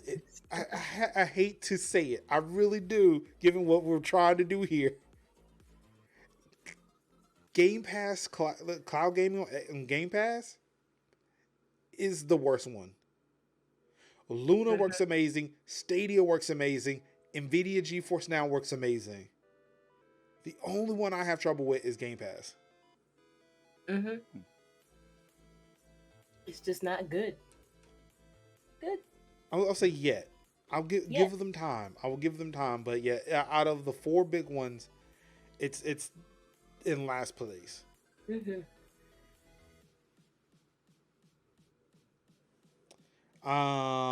In more Xbox news, hey, 76 games were added to Xbox backwards compatibility this week. 37 of which get an FPS boost. That's awesome. Nice. I mean, it's a big list. Just a giant list. I think they were like you can play all the Fear series on the Xbox. It says Fear and Fear 3. Oh yeah, we have Fear 2 Project Origin. This bottom list is the FPS boost titles. So this is all the 20th anniversary backwards compatibility games are here at the top. So you can play. So basically, the way they touted it is like you can play all the Fable games, all the both Red Deads, and every Gears game on the platform. And I'm like, that's pretty dope. As far as backwards compatibility goes, like, I'm with that. I'm with all the Perfect Dark games. Yeah, I'm like, yeah. 50 Cent Blood in His Hand. Ooh, yep. Are you smarter than a 5th grader? Avatar: The Last Airbender. Ooh, Katamari's on here. Beautiful Katamari's on here. Yeah. I've been wanting to play a Katamari game. Rerolls always on sale. Jump on it. But yeah, now you can play Beautiful Katamari. Skate 2's on here, even though EA said they are closing the service on that in a few. Hate to see it. But still play them. So yeah, 76 games, 37 of which get FPS boost. So yeah, Xbox came out swinging this week.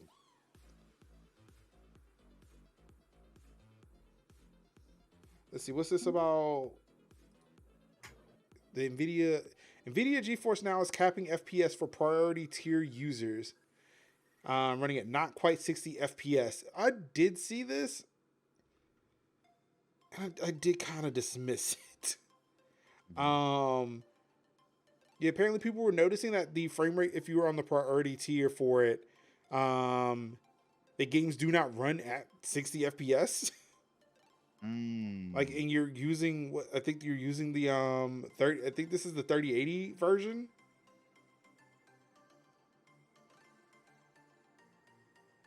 Because I know that they got the Frontier version, which is the one I'm on, and I think they released a higher one where everybody is running on 3080s. The priority tier GeForce Now service boasts a premium rig with RTX on that will deliver up to 1080p at 60 FPS for those who subscribe. All of the games listed are still above 45 FPS, with most sitting over 50, so it's not like the users are seeing small, snail-paced action compared to what they expect, but it's still a bit worrying that these premium rigs aren't up to the task, especially given that the limitations are not due to anything on the player side of the equation.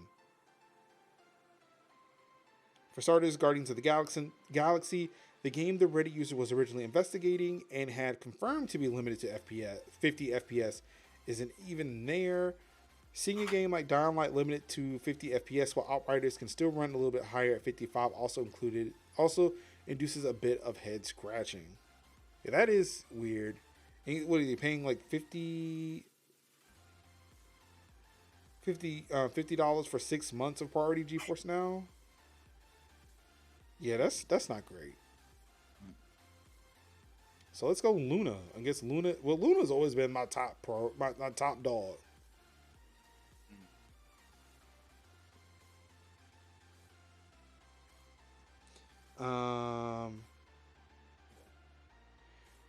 Oh, Mr. Invis, you're jumping the gun here. You're jumping the gun. Oh, the Halo Infinite multiplayer is on here. Hey, yeah, go play now. On Xbox One, Series X and S.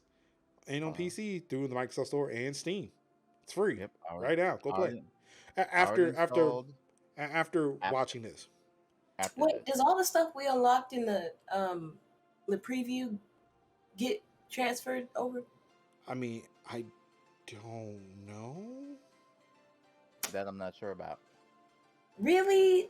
Dang. I've not launched the game, and also I've not played enough of those flights to really have earned anything. Bruh, they need to give everybody that participated in the flights like 2,000 battle credits or something. See, that grosses me out already. Battle credits. That just sounds like an NFT. I don't even know if it's called battle credit. That sounds like a fucking cryptocurrency. I don't want that. I'm okay. Battle coin. Make my Spartan look. I just want to make my Spartan look, nice. Invis, so the reason why I like Luna is because of the fact that I'm paying for like their subscription service, and it just allows me to just play the games on that platform. I don't own any of them, which is okay for me when streaming because it's like Netflix or Hulu at that point.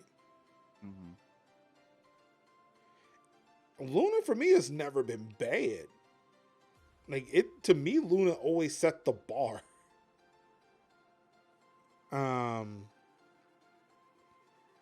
I want to say Luna was the only one too that played in Linux. No, it was either Luna or Stadia. I can't remember which one.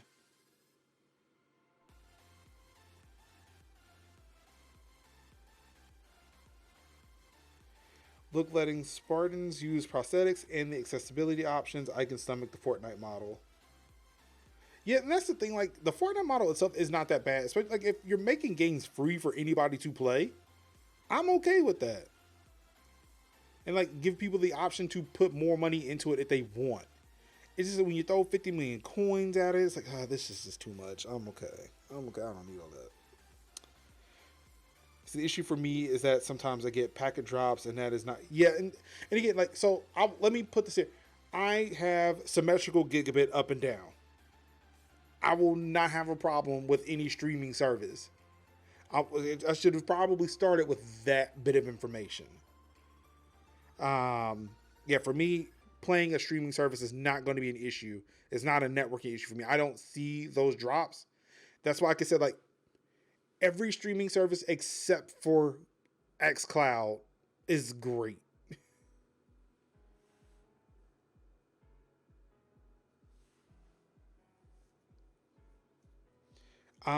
Let's see. Microsoft promises Forza Horizon 5 word filter fix after it censors some ethnic names. All the praise singing about Forza, and this happens. But it seems like they've recognized the issue and they're trying to fix it. Osama Darius, a game designer at WB Games Montreal, found he was unable to add his name to the in-game number plate because it contained inappropriate content.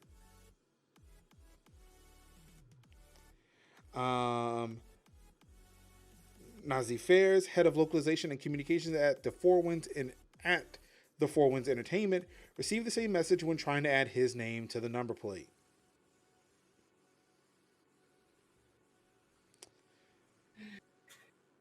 So that is unfortunate. Both players' names appear to have fallen out of Forza's enforcement guidelines, which bans user-generated content containing profanity or other offensive terms or gestures. This includes phrases such as FTP, ACAB, CIP, and other abbreviations. Okay, what is FTP other than file transfer protocol? Ooh, and I said that fucking weird as shit.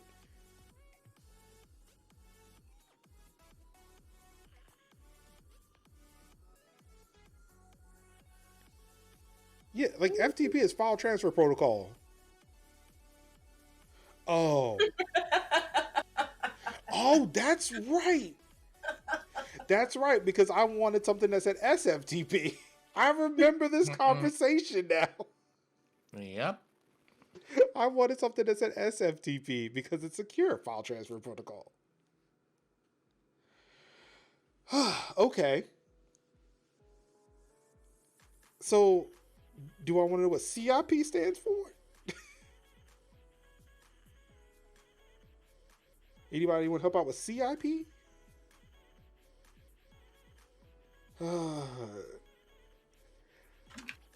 So yeah, the only thing I just keep on these days, I guess, yeah. People change. Yeah. So yeah, forced to try to put in a fix for that. Well, that I'm on my own for that. Yeah, okay, all right. So yeah, Microsoft is planning a fix for that, so people can actually put their fucking names in the game. In more Microsoft news, and speaking of cryptocurrencies, bitcoins, and all this altcoin bullshit and NFTs, Xbox chief weary of exploitive NFT gaming projects. Finally, somebody with the courage say, y'all need to stop this shit. Mm-hmm. Stop it. It's a fad that does not pay dividends, and it's gonna fall on its ass. Anka, you could say that out loud. I'm blending in with the chat. Oh my god, you are clearly a host of the show.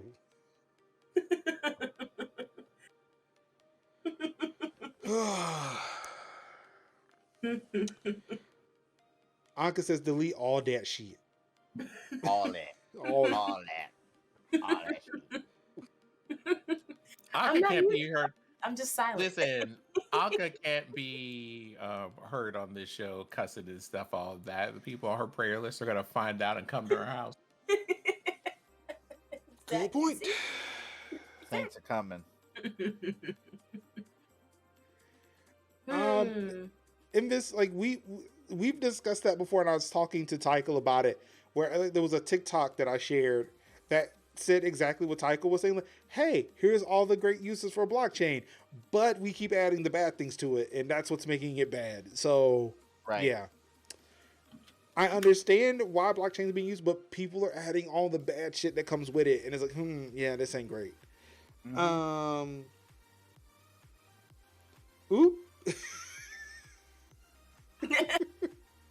Not y'all in here fighting in the damn chat. Don't be mad, SJ, side with me. Don't be mad. Yeah, shout out to Phil Spencer. I am by no means upset, but you have opted to not be perceived visually or vocally as one of the four pillars of the show, the other three of which are talking. They can't see nor hear you.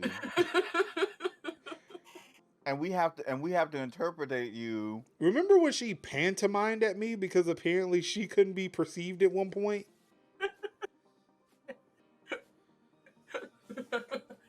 But now it's just like can't even be bothered to say anything.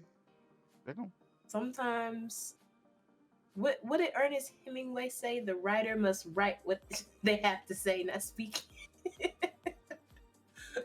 Beats me. The fuck if I know.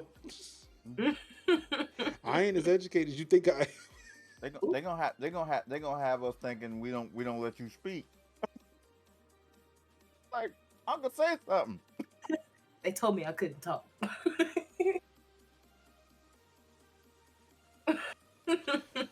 you know, in this, that used to be me like weekly. Ooh. Like things just didn't work weekly. Anywho,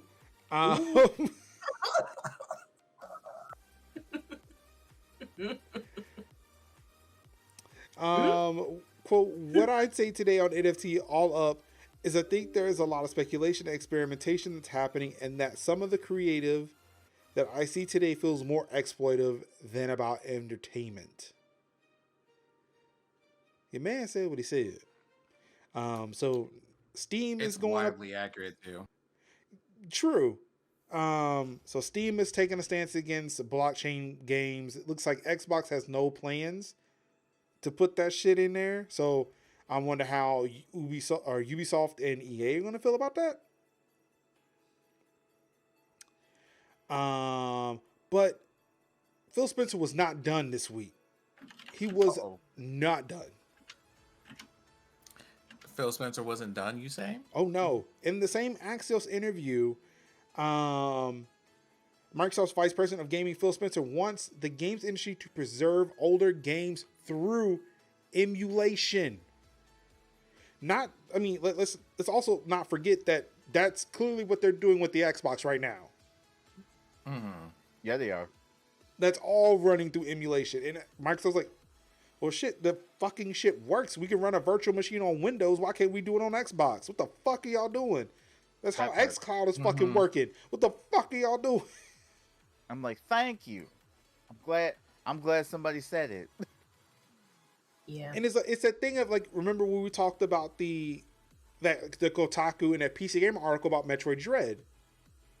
Like, sure, maybe Metroid Dread running emulation of a brand new game may not be the best thing, but it was that point in the Kotaku article where they had mentioned that nobody is preserving these old games. Nobody.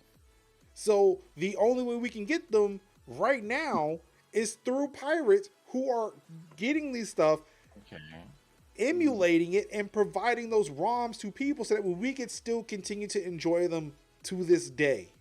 Right. Because nobody fucking thought about that up until recently. Mm-hmm. So it's good to see, like, this was like, yeah, that's kind of what we need to do. We may not have that hardware. It doesn't make environmentally, it does not make sense to keep holding on to it. We need to recycle this shit. So if it can be done through emulation, why not fucking do that? Because So I have a thought here. Go on. That was the whole thought. I don't know if you were able to perceive the thought, but I wasn't. there was a whole thought there. There's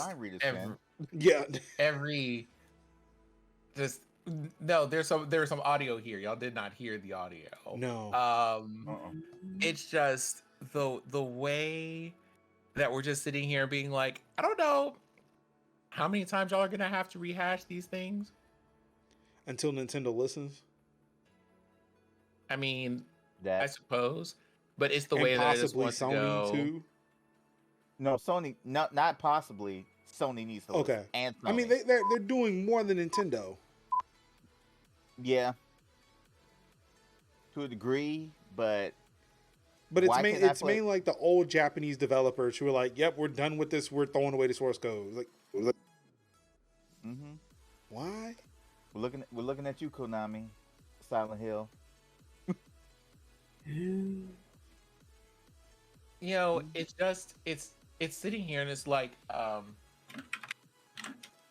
okay, well, can I just keep it two Virgils with the audience right here? Like, the Tactile Crew, as always, we normally do, but like, audience, can I talk to y'all for a minute? Can I just step off the stage and talk for a second?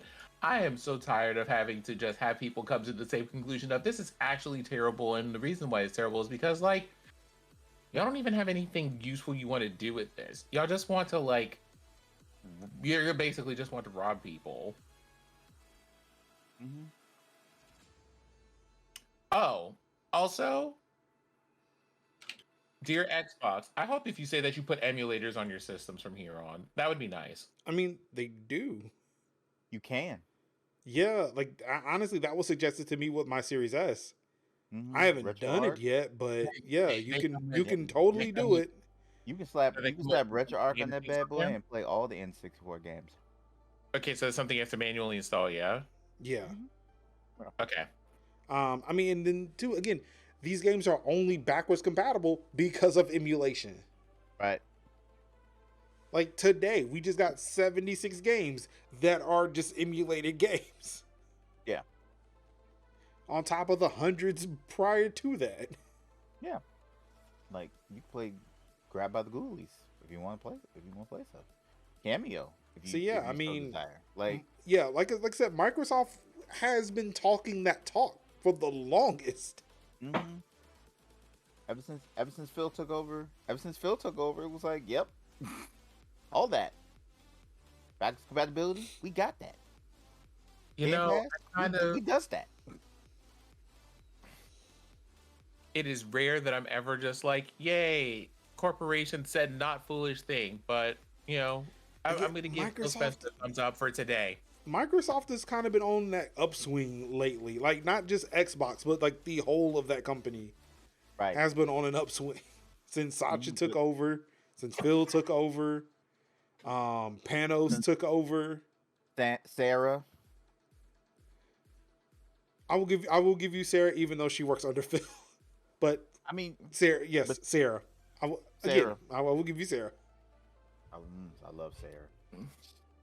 Yeah. We'll give y'all that thumbs up today. Y'all can have that. Good job. Look, if they just put Windows 11 in beta longer than they did, it'd be better. But hey. They're not forcing on us yet. I will reevaluate Windows 11 when it comes time to have people upgrade from 10, and we'll see when that goes. When that first service pack comes out, then I'll look into it. Not that first service pack. Yep.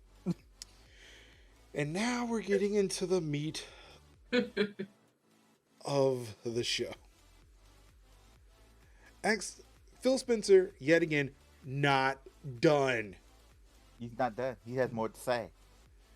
In an email he sent out to Microsoft employees today, he says that Xbox is going to be reevaluating their relationship with Activision Blizzard.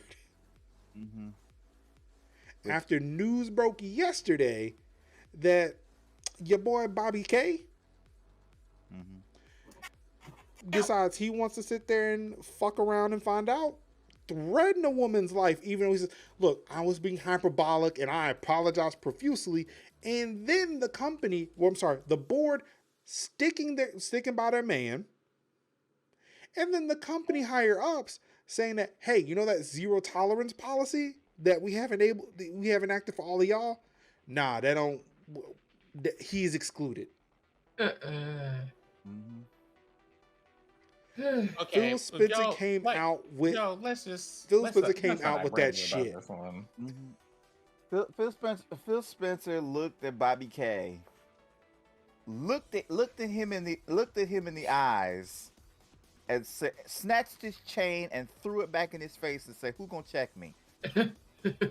You know, I ain't taking your chain, but I'm not taking your chain, but I'm taking your chain and throwing it in your face.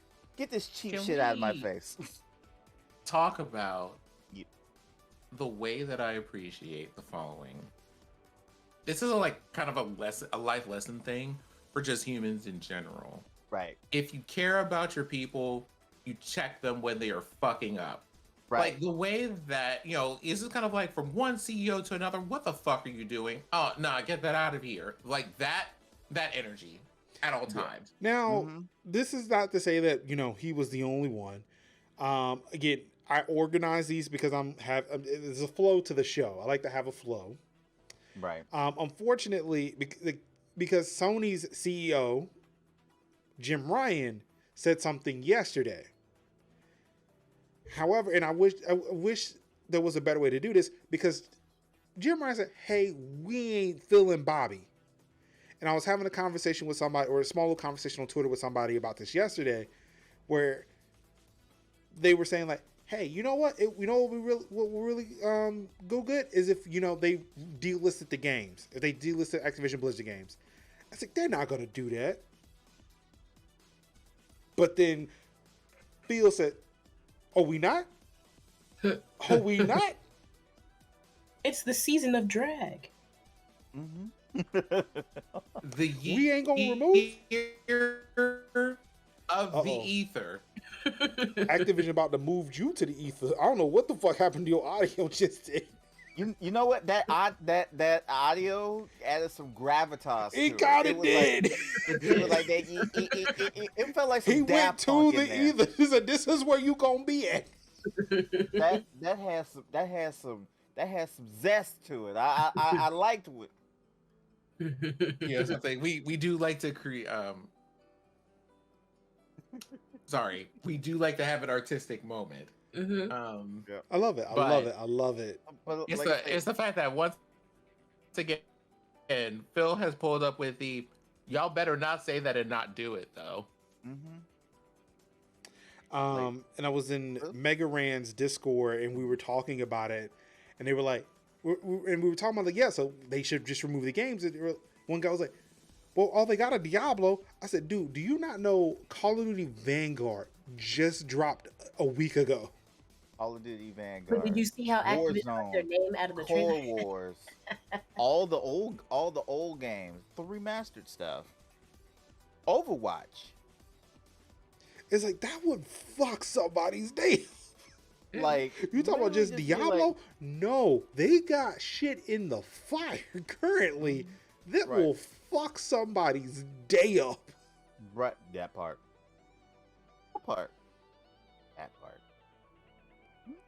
And see, like, I was doubtful.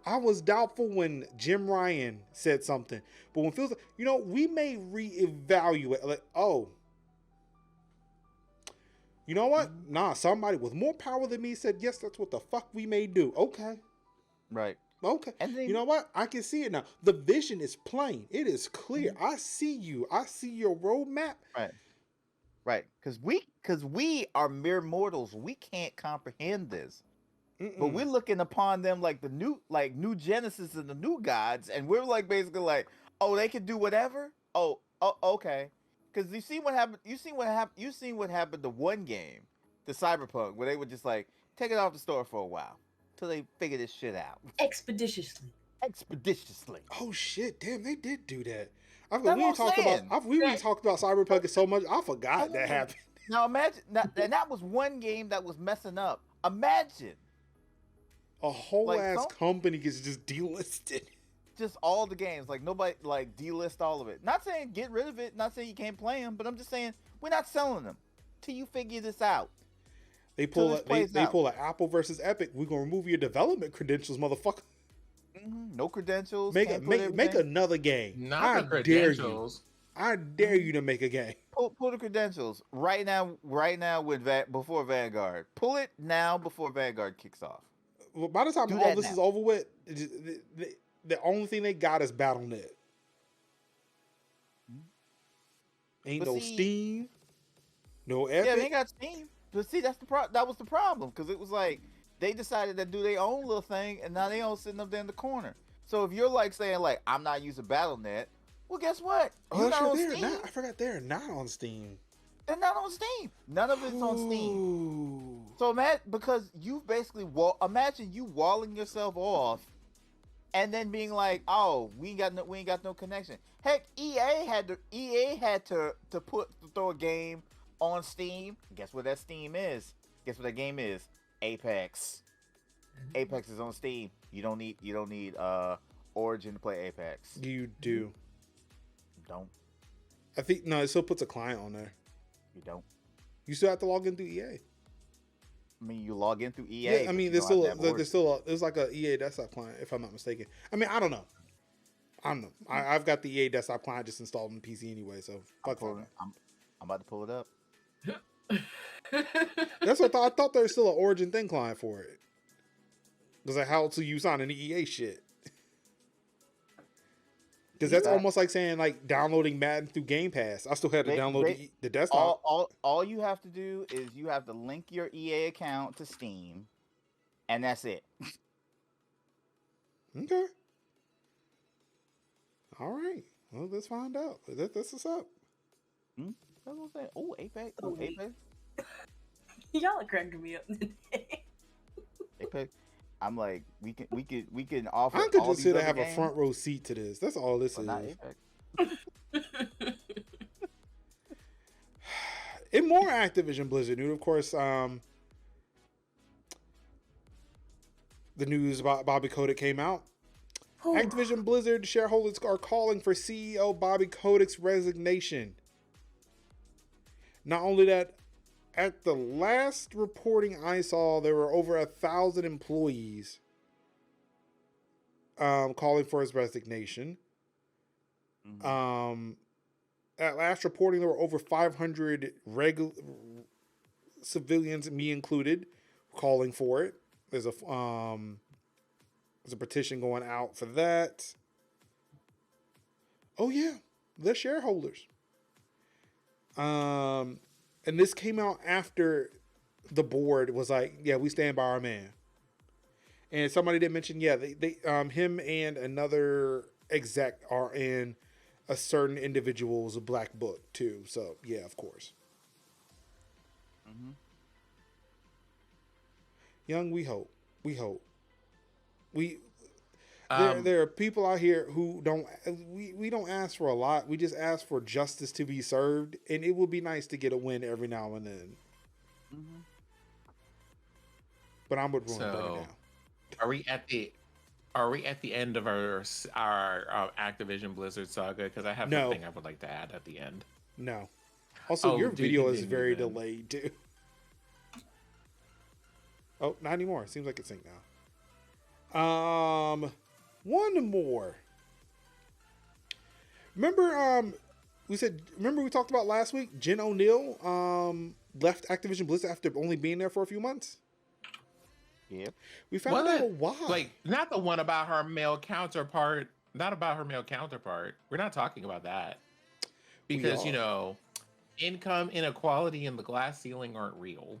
So there's some nuance to that argument. And you may have more, but from what I understand, she left because there was some income inequality stuff. And they only decided to give her that parity when she submitted her notice that she was when she submitted her resignation. Mm-hmm.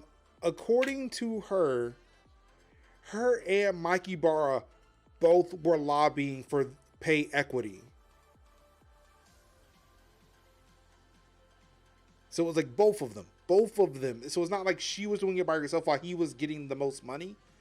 Also, so to put more context to it, they were ahead of different divisions and they were being paid how much they were getting paid at their previous positions before they became co-leads of Blizzard. Mm-hmm. When that happened, they were applying multiple times to get paid the same amount. They kept denying it. Oh, mind you, my statement isn't coming from Mikey. I have nothing to say about him. I don't have anything to say about him. I want to put that out there because it's not like he wasn't doing anything. Like, the reason why I wanted to include him because that is showing that he was trying to get her to stay, to actually do that work. He wanted her to be on equal footing to him. That was something that was happening because I know there were people who were very skeptical about Mikey Barr being there and why he's the only one left. My issue, and it's always the exact same one, is the following. Those decisions about people and being paid and stuff, let's take Mikey out of the equation. Let's put literally anybody else in that spot. The fact is, she should have been paid what she should have been paid because people who are making those decisions and hiring and being like, hey, this is your role now, should have made sure that was the thing. That's not on Mikey to do. Thumbs up, good job for Mikey being like, hey, yo, you actually need to do that though. But that's not Mikey's job to do. They have an HR department. They have a finance department. They have pay scales and all that other stuff for those job roles. That should have been even. Right. I mean, again, that's understood. That being said, yeah.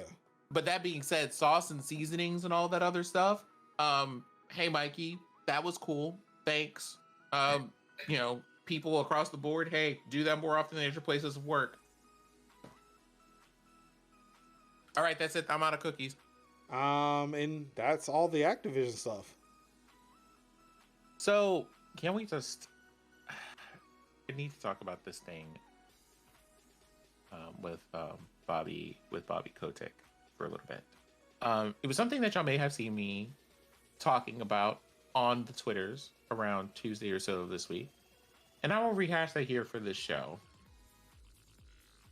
A year ago, or somewhere around there, when some stuff blew up about Activision Blizzard, one of the things that came up was people like Bobby going, I had no idea that this stuff was happening. And surely I would not have allowed such a thing to go on my watch. This is horrible. Can't believe. You know what I mean? And at that time, every person, as long as the day was just like, you cannot be a person with the amount of reach and power and not have any concept that this stuff is happening. Someone told you and you might have chose to ignore it, but we're not going to let you pretend that you're ignorant. Not on our watch. Not about this.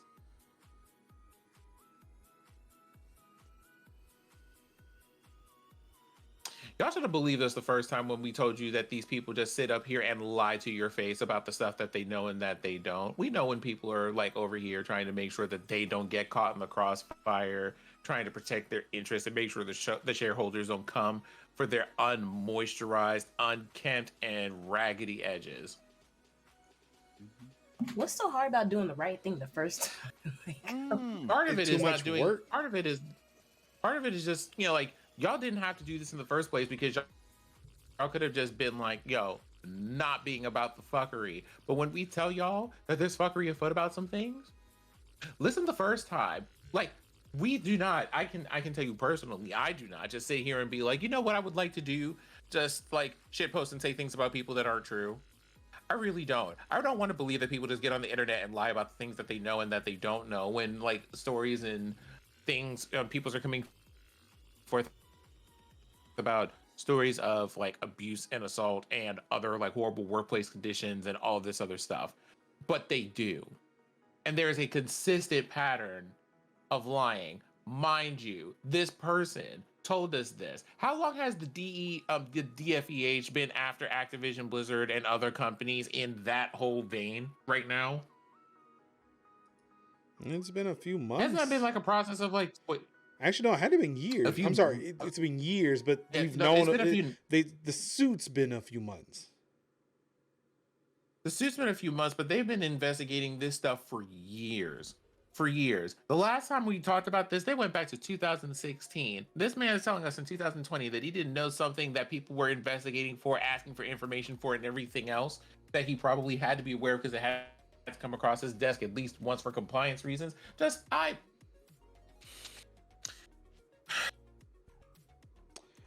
And this, like you said, like his job wasn't to actually just be a good CEO, but his job was to make money. See, that it's turning out not to be true, because in order to make money, especially make the shareholders happy, because when stocks go up and down based off of news, he would have had to have been a good boss. Well, see, here's the thing, right? Those aren't different things. Here, let me explain it like this. You doing your job and being like, oh, we have policies and stuff. People have violated the policies. We have like a process and all this other stuff for disciplinary actions related to those. We should just go ahead and handle that, right?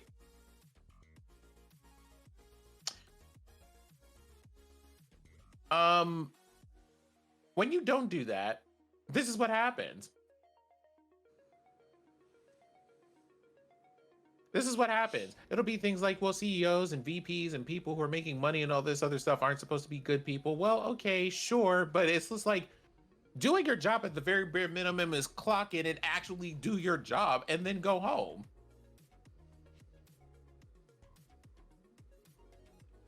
Not be like, oh, you know what, we're just going to, if I don't say anything about this long enough, maybe people will forget about it. Or maybe if people quit and, you know, well, we can just hope that people don't believe them. But now we're here. And it's the way that y'all, when I say y'all, I'm talking about like these C-levels and other people who are being caught in this mess. Do it to yourself every time, because you could have told the truth the first time and no one would have come for you.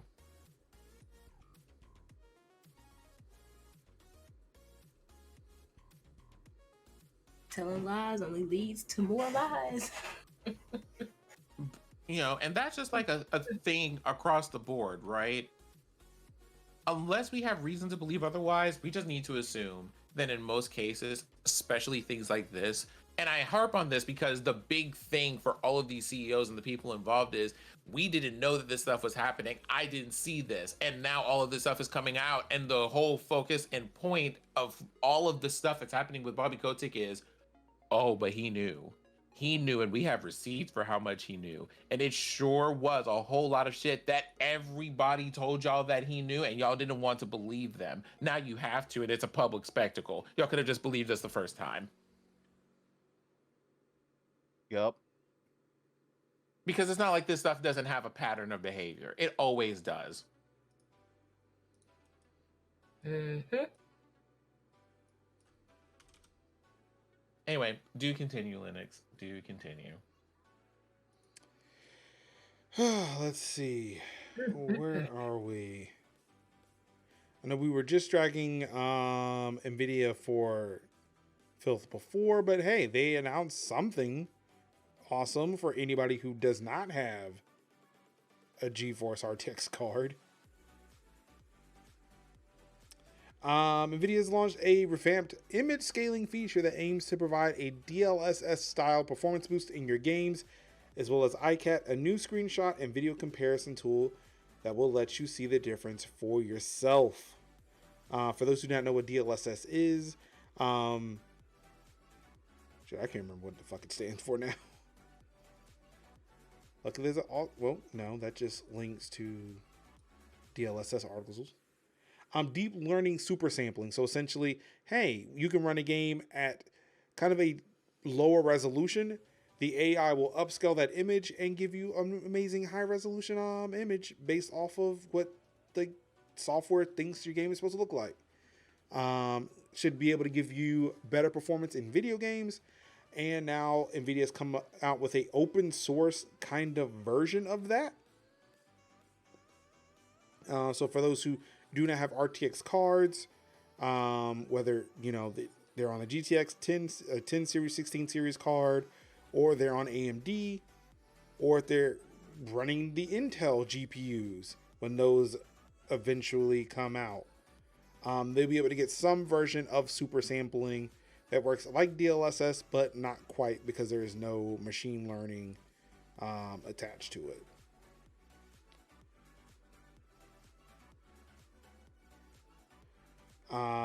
Let's see here. What else do we have? The Game Awards 2021, the nominees have been announced.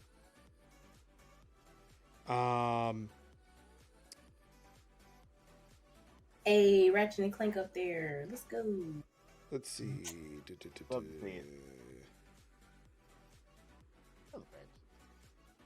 I love Ratchet and Clank. Yeah, so for Game of the Year, Deathloop, It Takes Two, Metroid Dread, Psychonauts 2, Ratchet and Clank Rift Apart, and Resident Evil Village.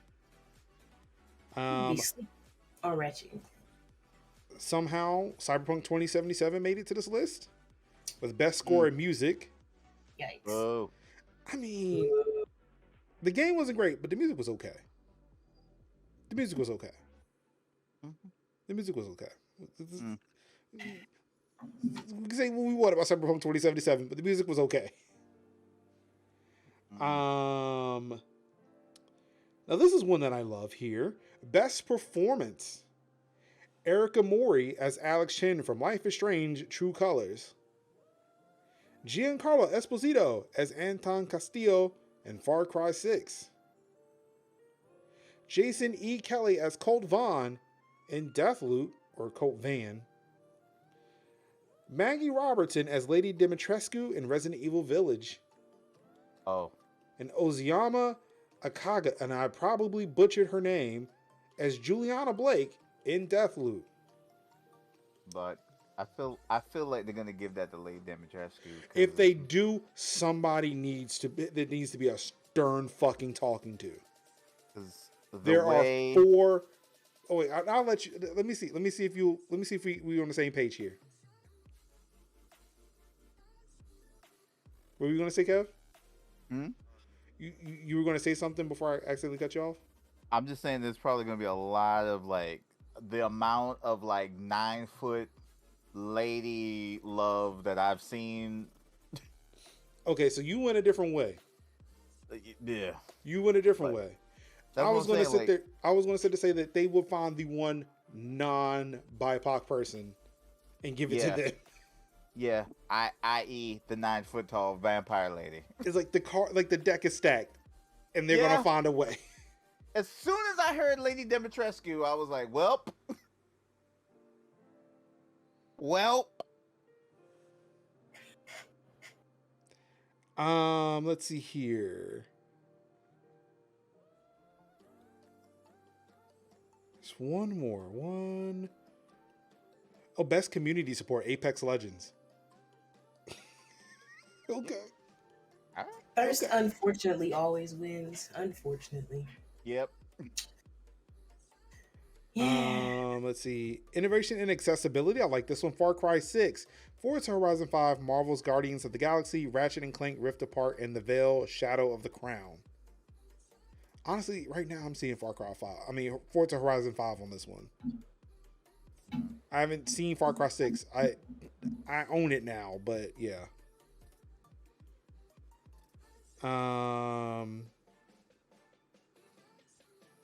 Best role-playing game. Cyberpunk is on this list. Competing with Monster Hunter Rise, Scarlet Nexus, Shin Megami Tensei 5, and Tales of Arise. I wouldn't really consider Monster Hunter Rise a role-playing game. Would you consider Cyberpunk to be the best one in any of that? No. I'd really vote for Scarlet Nexus because that's really more of the game.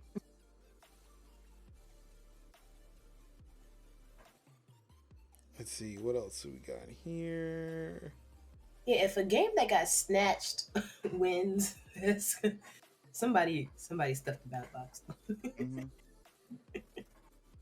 It was rigged. Here it is. This is the one I was looking for. Best content creator of the year. Dream, Fussly, Galls, Ibai, and The Grefga. I've heard of none of these people. None. I have heard of one of them. And surprisingly, it's the only POC on this list.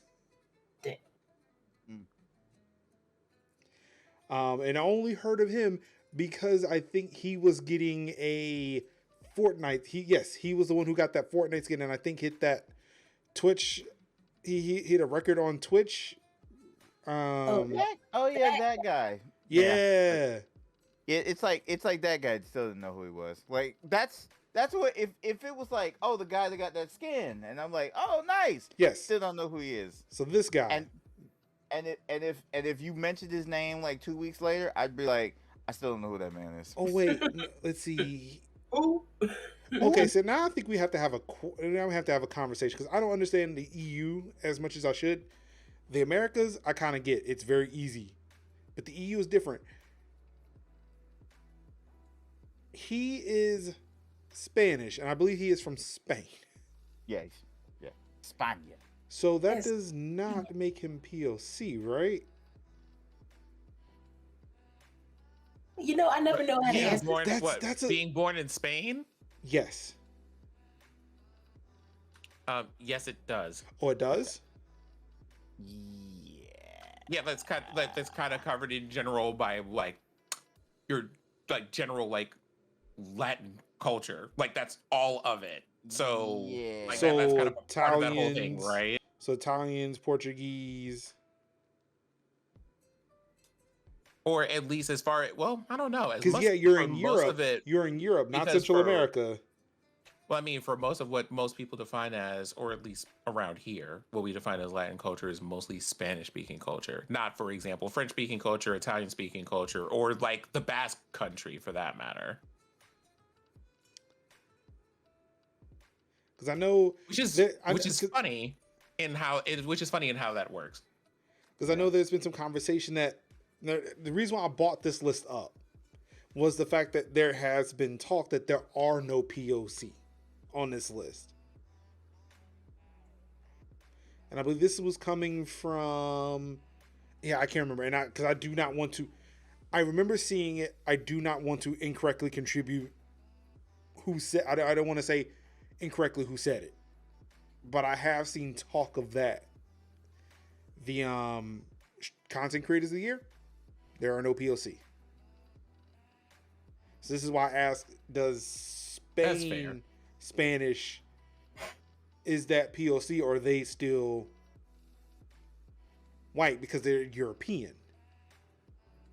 You know, I just don't ever know. Like, I never know. Like, somebody has told me I think before when people, I think, Like, looking mind at you, this when guy, people he think about looks these, tan, but again, that's when most people think about these things, they don't think about them in terms of like world locations or not. But in the, for the most part, when we think about these, they think about people who have been marginalized, and it normally means, hey, here's a history of places that have been colonized versus places that haven't. And we have Spain has Christopher it. Columbus to thank for we have Christopher Columbus to thank for the way that we think about Spain versus literally every other Spanish-speaking country on Earth. Yeah. So, I mean, there's that layer to it. Yeah. Mm-hmm. So yeah, there's that. They're your content creators of the year.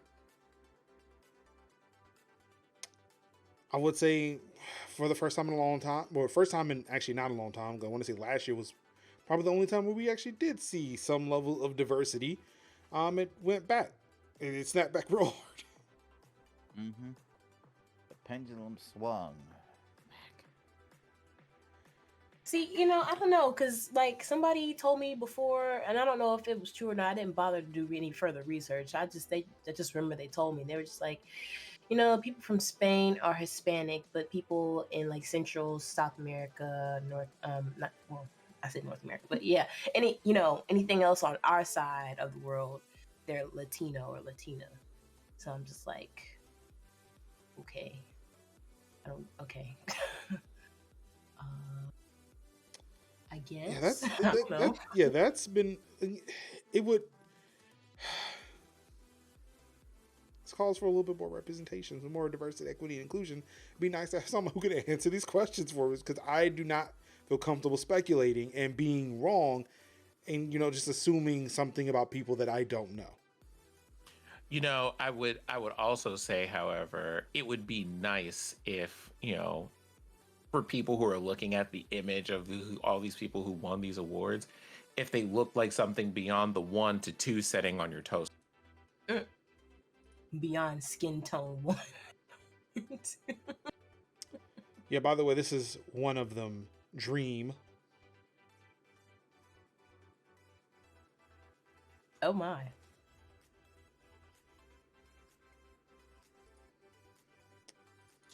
Oh wow, that's a lot of green. They're into it.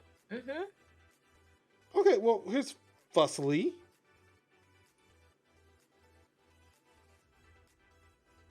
Yep.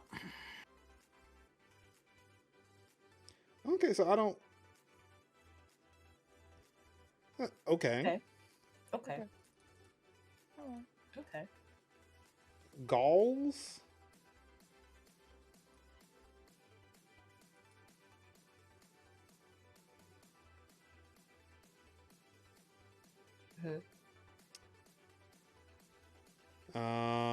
In eBay.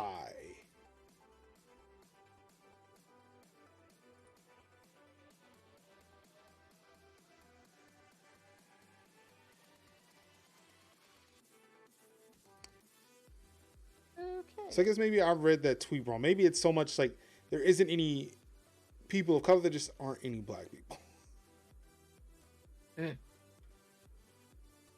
Like if we wanted to make the case for like there aren't any brown people here, then sure. But literally the second person that you went to go look up is Chinese with 2 Chinese parents. Like, what? Yeah. Well, I mean, they were born here, so I guess I would make them Chinese American, but still, like, what though? This took like the briefest of lookups on Google. Oh no. She looks exotic. Wait, if you don't get out of here. I mean, we've looked at enough of these companies. We've looked at enough of these award shows. I'll wait for you to tell me that I'm wrong. I'm just gonna sit here with this little bottle of what we have drinking here. Mm-hmm.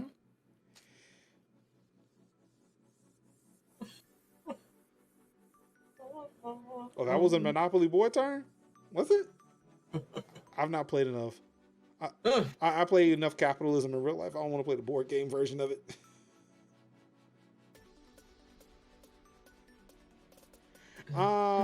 Speaking of calling companies out for things, speaking of content creators, it's time. Once the again, we've all been waiting for. Yes. The moment.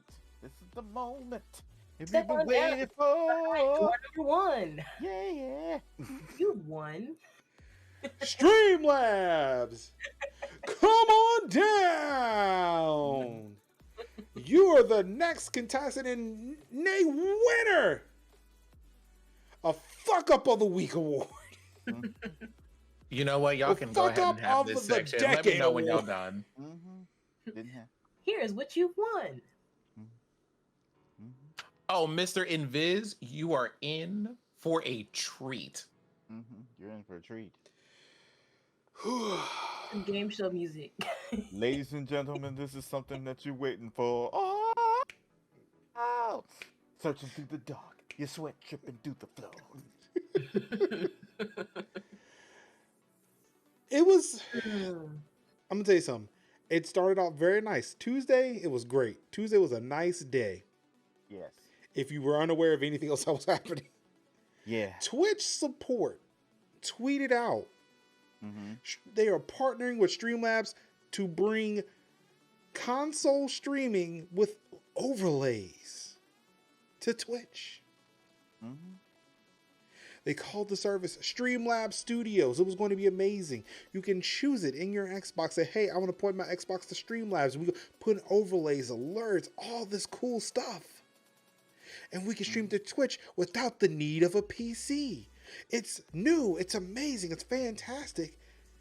We love this partnership. It's celebrating 20 years of Xbox. Yes.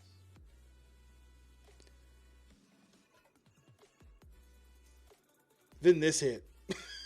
Yeah. This sounds real familiar. In the back of my mind, I said, yeah, this sounds familiar. Yep. I said, yeah, this sounds like Lightstream. But maybe maybe Streamlabs figured out a way to make this easier. Cool on them. I told Tykel as much that because we were talking about this on Twitter.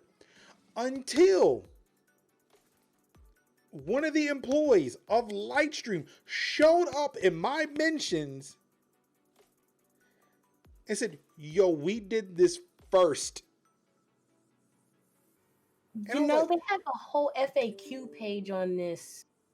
Now, before we get there, because I'm painting a picture of how I found all this out. Didn't see this, so I didn't know this was happening. So I was like, cool, man, thanks for the update. I really appreciate that. So because I was going to update it for the show. So yeah, seems like Lightstream did it too. Until the Lightstream Twitter account, somebody brought this to my attention, tweeted this image of both Lightstream and Streamlabs Studio, word for fucking word, copy and paste, down to the testimonials.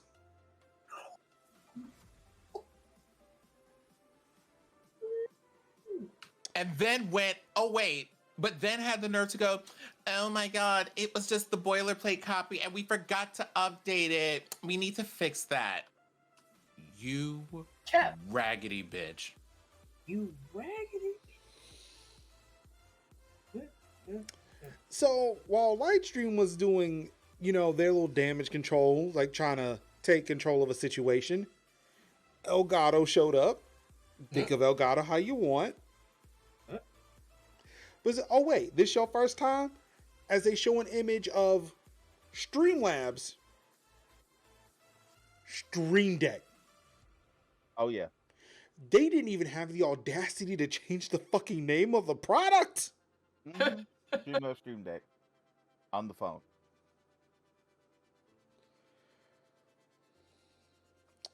And then said, oh, that's nice. Can we talk about the fact that these companies had individual receipts ready and prepared? Someone was sitting there and being like, oh, bitch, when the day comes, I'm going to open up this whole documents folder and it's about to be on and popping. They were prepared. But see, this is the one. This is the one. This is the one. that got me. This is from OBS Studio. Yes. Now, we can sit and say, oh, they copied. Now, OBS Studio, for those who do not know, OBS Project is an open source product. You can get the source code. It's freely available. You can fork it. You can compile it, modify however you want, but as long as you are contributing back to it. Right.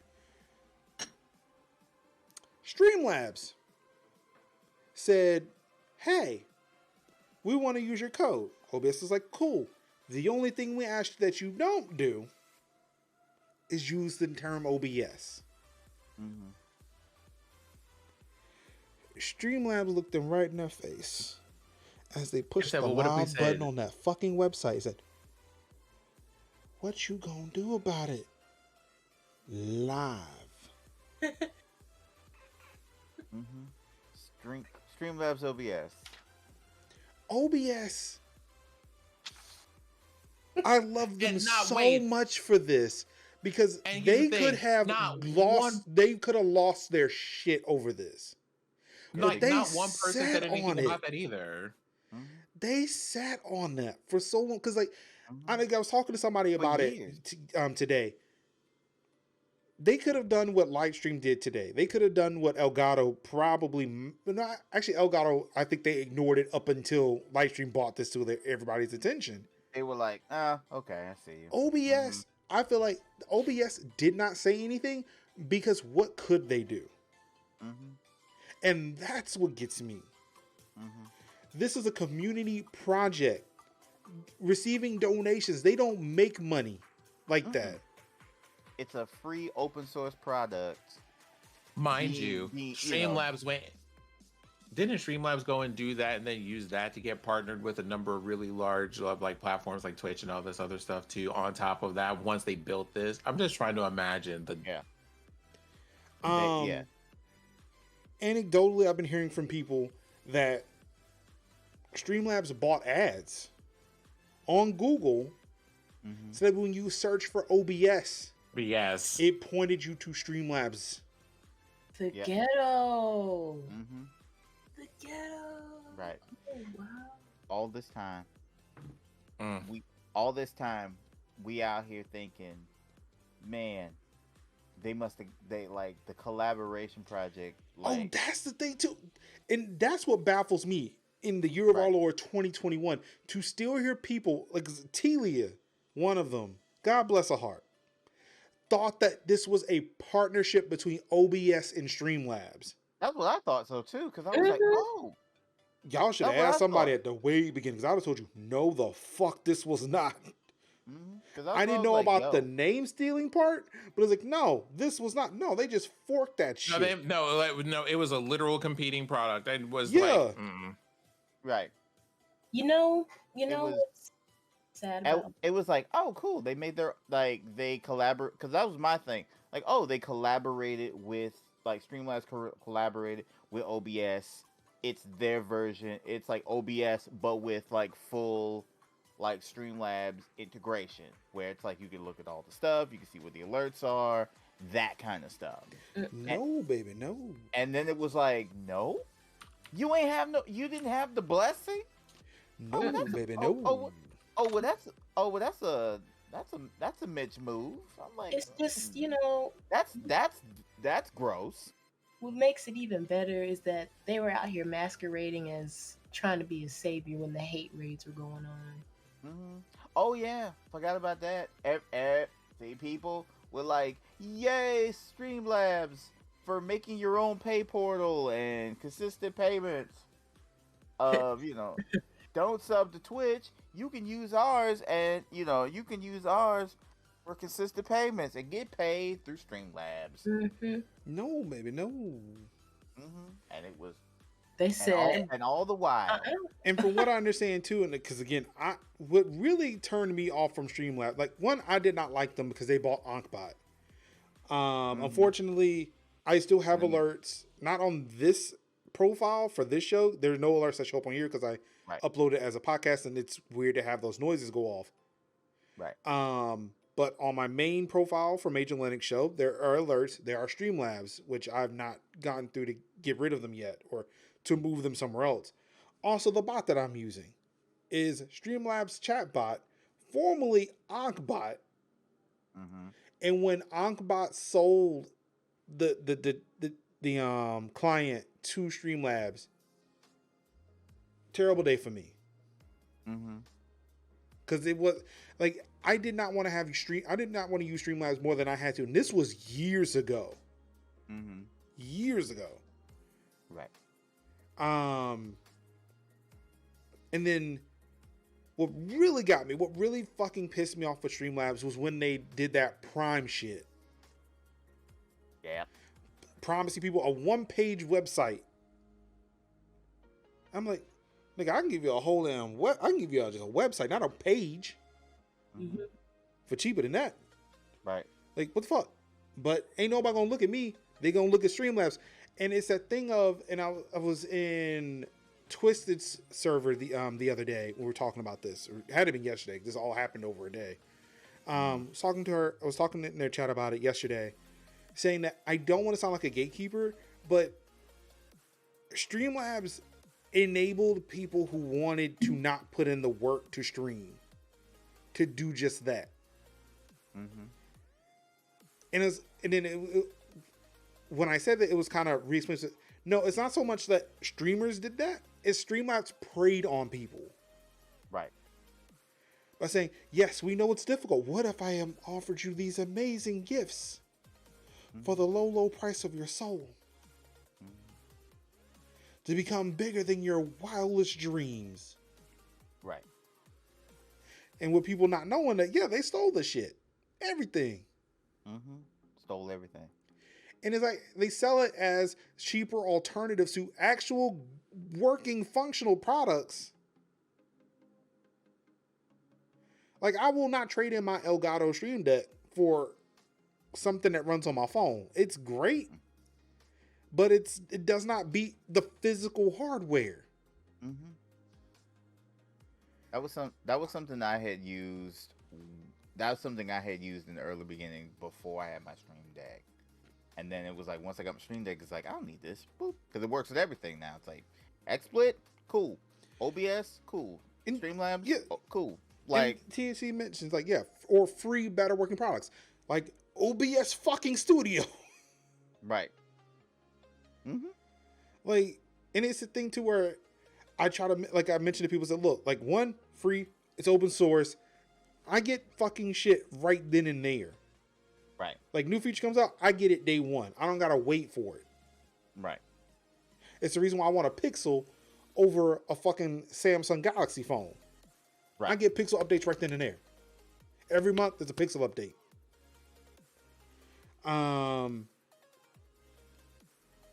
It is crazy how bad Streamlabs just pulled the wool over so many people's eyes. And it's like with Parks and Rec, where they had that cult, the Reasonablists. Right. And they call themselves the Reasonablists because it's so hard to fight against something with a name like that. Right. It's hard to fight against something that, you know, is free or is very inexpensive compared to the alternative. Mm-hmm. It's like what I have to deal with every day. It's like, oh yeah, I bought these lights, but you know you can buy a ring light for $20. But the key lights from Elgato, they work better. I can make that argument, but I still can't. At the end of the day, I can't argue against somebody's wallet. Right. Or somebody's setup. Yeah. And it's like that's the thing I had to deal with. And it was like, okay, that's fine. Like Kev and I went through it the day all this shit broke. And it's like, yeah. I can't argue that. Like I can make my arguments as to why I will never use it. But again, Streamlabs, to their credit, sold people on, hey, it's so easy to use. It is. I understand. Like, again, I understand why I won't use it. It's bloated. It locks you into an ecosystem. You can't really use anything else. I mean, the plugins, like you can't really have captions unless you use Web Captioner. And then you use Web Captioner. Now you got a bloated streaming software and Chrome. Yeah. Good luck with that. Right. Or, yeah, like in this case, can't run it on Linux. It just came out for Mac in 2020. Right. Which when you look up when Streamlabs OBS comes out, it will tell you March 2020. Right. Because it's referring to the Mac version. Because Wikipedia does not tell you shit. Right. The Streamlabs entry on Wikipedia is probably one of the least filled out entries on Wikipedia.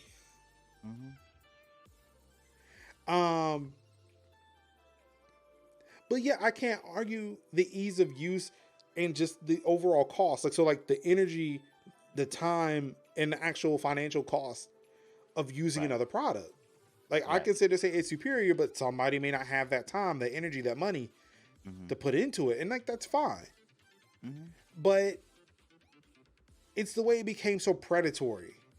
That part. And I agree about that. It's super fucking predatory where they preyed on so many people who thought they can get rich and get famous real quick if they use Streamlabs as opposed to actually, using OBS, XSplit, or whatever else was out there. Not to mention the finesse of reaching out to partners. I also want to point out that it was also predatory to people who are already kind of doing things because it just goes, it did something at the time that OBS didn't do, which was people were looking for, I need a way to centralize more of like the features of Twitch and all this other stuff that I use so that it's easier to see things and to be able to read them and to do stuff and see alerts. So we're talking about baseline quality of life stuff. Right. And the part that's predatory about this is, for me, you knew that we needed this stuff. And so you decided to go and fork the project or do whatever you did and then turn a profit off of this quality of life stuff. Y'all were saying, like, the things that people got OBS for on my side of things were just, it makes things more streamlined and more approachable for me. Not necessarily like, hey, we didn't want to put in the work for things, but like, it's organizing stuff. It's having to have 2 monitors. Otherwise, you can't even function most of the time. So you can imagine what it was like when about version 24 or so of OBS rolled out, and suddenly they were just like, we see the things that people are using Streamlabs for. So we've added a couple of docks for you. You can have your stuff over here. You can put these things over here. You can add a thing that lets you see what alerts you're getting. Basically, hey, like you can just have that in OBS now. Right. Or and at the time I was over here, like, I don't even like, I'm not sure. Now here's the thing. I'm not sure what version of this Streamlabs would have forked. So that's a thing. Right. Yeah, I'm trying to look. So the repository was created in 2017. It was hard for me to find it, like, just looking quickly, like in 15 minutes, to find more information to talk about. But yeah, like the repo for Streamlabs OBS was created back in 2017. But like, just I don't know what version it forked, but yeah, just like the idea that all of those things that most people went to Streamlabs OBS for eventually got ported into OBS anyway, because they're just like, we want to make these things easier for you, but we're limited in terms of having developers, resources, and time to build the stuff that you want. And Streamlabs went, well, we have those things, so screw you, dude. And it was like, really though? It's like somebody. I was gonna say, but the way that the clownery just came back to bite them. Right. It's like, imagine somebody having a lemonade stand, right?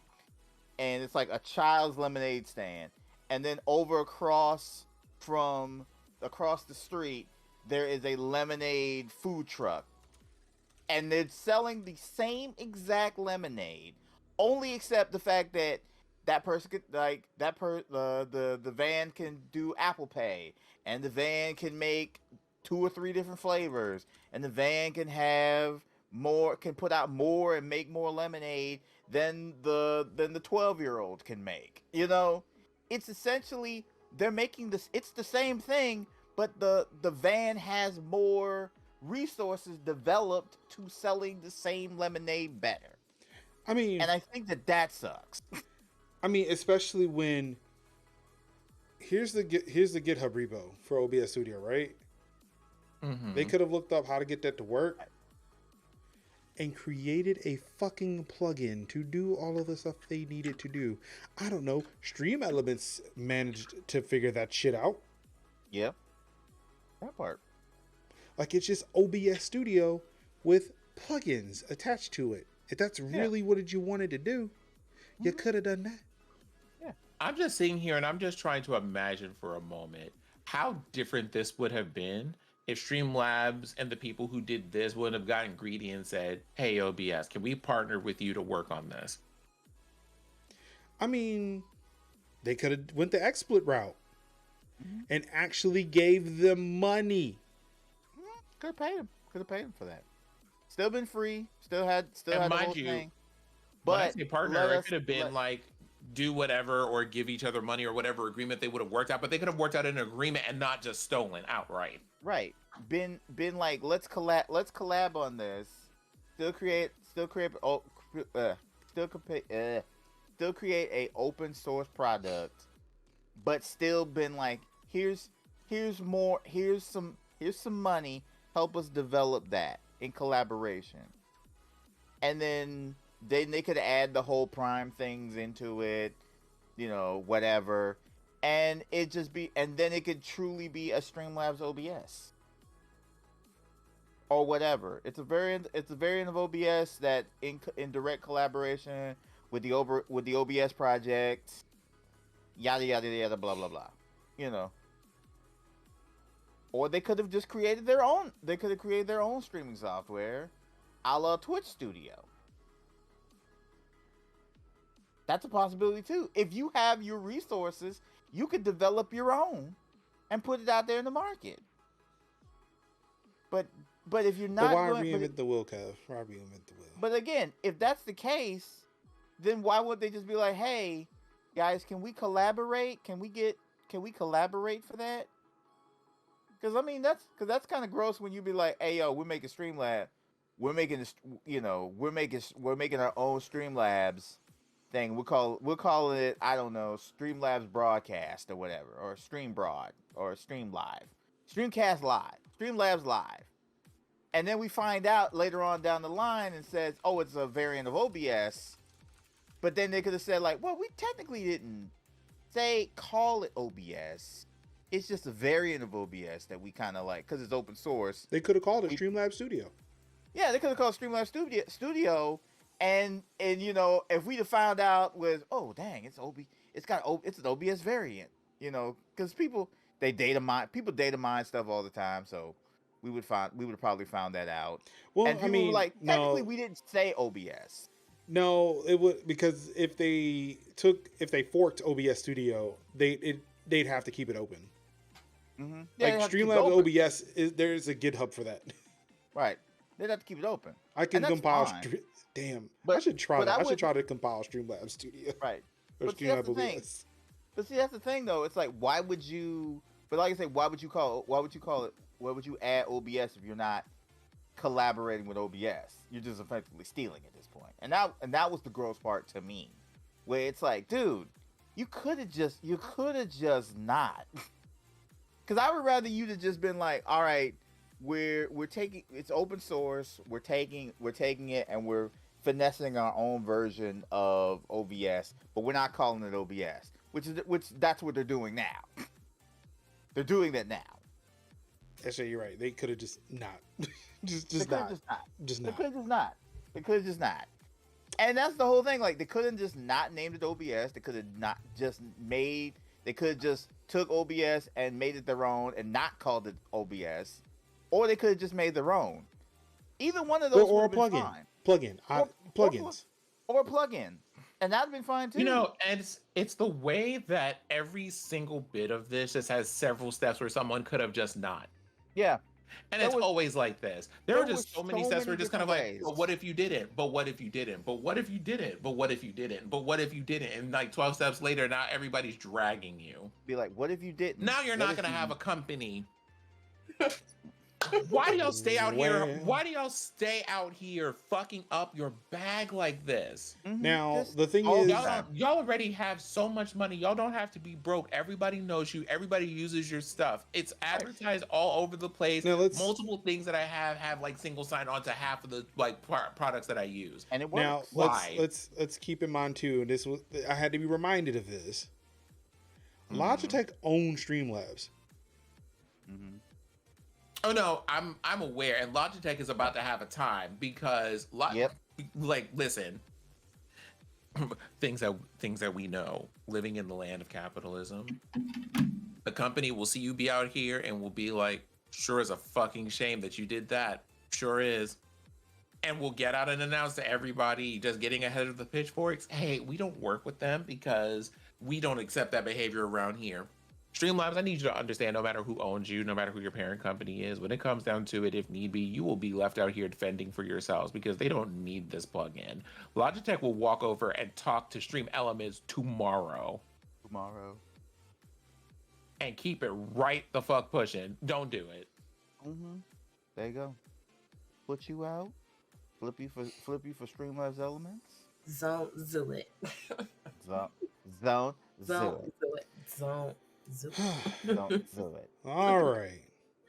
Oh my Yeah. God. Like, it's just, Yeah. it's so wild to me. I couldn't imagine having so much power and so much money and so much lateral time to just think about the consequences of my actions and picking the one that fucks up my coins. Right. I mean, and it's not even- like that hasn't happened before.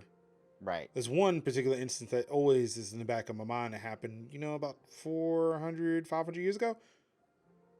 I mean, here's the thing, Linux, every single time you say that, I'm gonna have the same commentary, which is kind of like, how do y'all fuck up the bag every time? How you fuck up the bag? Every time. Fuck it up every time. Just But keep yeah. importing help from consistently- places that didn't belong to you, kept calling Sean, and built your empire. Yep. How do you consistently choose people to tell you to do the wrong things? Like, how? I bet they did a lot of I bet they did a lot of renegade playthroughs in Mass Effect.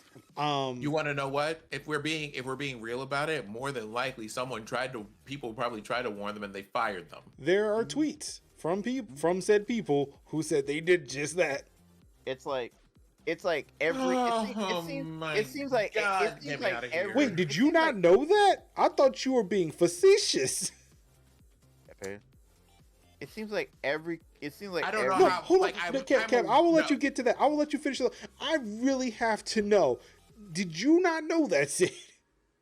That people tried to tell him, hey, that, like, this wasn't the right thing. Like, it's one of those things. And like, then they I got always know fired. that it, Like, there are literal people on Twitter who said that exact same thing. Ex-employees of Streamlabs. here's the thing. This ain't. I don't know. I didn't see that, so I don't know who those people are. Whenever I say those things, though, I'm always half joking because that is a pattern. It always happens when these kind of things go down. But I hadn't seen the tweets from the actual ex-employees who were just like, no, seriously, we did try to tell them though. Mm-hmm. But That was actually the next thing I was going to say until you said it, and I thought you were being facetious. But they see it happening at other companies, and they still don't fix their stuff. Like, I'm trying not to cuss y'all. I'm really trying. You pointed to Shan Wolf here, and shout out to Shan Wolf, who came in and said, hey, I'm looking for a way to move off of Streamlabs, which allowed me to do my next logical thing and plug my YouTube video that I recorded and uploaded just last night, where I updated a Streamlabs to OBS transfer video that I shot in 2019. It's now fresh, new, and improved with balanced audio levels for 2021. Definitely check it out. Latest video over at youtube.com/MajorLinux. But yes, you were pointing to Shan and saying that they're right. They hope that they don't get caught. That's the thing. Now, I will say, for those of you who are making that transition, if you're just sitting here and it looks like a whole mountain that you have to move, let me go ahead and tell you, it is. It's not like excessively hard, but it is time consuming. And I will tell you that as a person who had to transfer all my OBS stuff from a laptop to my desktop, I was prepared, and it still took me a while. Right. Right? It's actually surprisingly, it's not as difficult as it was before. Right. Like it's what I'm not saying like it's impossible, it's Herculean. I'm just saying it's going to take you a bit, like It to took get me, to like to do those 2 things. minutes. If you're like That- major, right? No, Again, I You're am like dead you're at. like I the am No, dead no, at. no, no. Major. major, Take you like out you're of it. the like mind Take you you for a out. second. No. You're the I kind of am person who I just can like do out this here like right prepared now. these Major. things. Take I it. can Take show you out you of it. right. No, it's Major. I am Major. no, I'm not Major. saying it's me this time. I honestly, Major, I looked at other take you out of it. videos. It's like it is as simple as just like doing an import. OBS Studio knows where to look for Streamlabs stuff now. Right. Like you do not have to do that. That's what I'm trying to tell you. Oh yeah. It is as simple as hitting scene collection, import. It knows where Streamlabs installed and saved it. Right. And you just do an import. Right. Like you don't have to transfer shit. That's what I'm trying to say. Right. It is not. okay. It is not a. Oh no, this major on super duper level. Like it's really not that difficult. I promise you. Right. But So see, what could be I'm simple? not even- Well, like I say, what becomes simple for you, or Motherfucker, possibly I like, simple, no, swear. like, here's the thing, right? or it could be simple, but it might be a No, this isn't. tutorial watch for somebody else. Take you out of it, major. I'm serious. Right here. Well, like here's the thing, right? I mean, you could Here, show just- me, but The take you screen out is of it. right here. Take you out of That's it. all it Okay. takes. No, like here's the thing. What I'm trying to say here is like difficulty is one, difficulty is relative, but two, and this is the important thing here.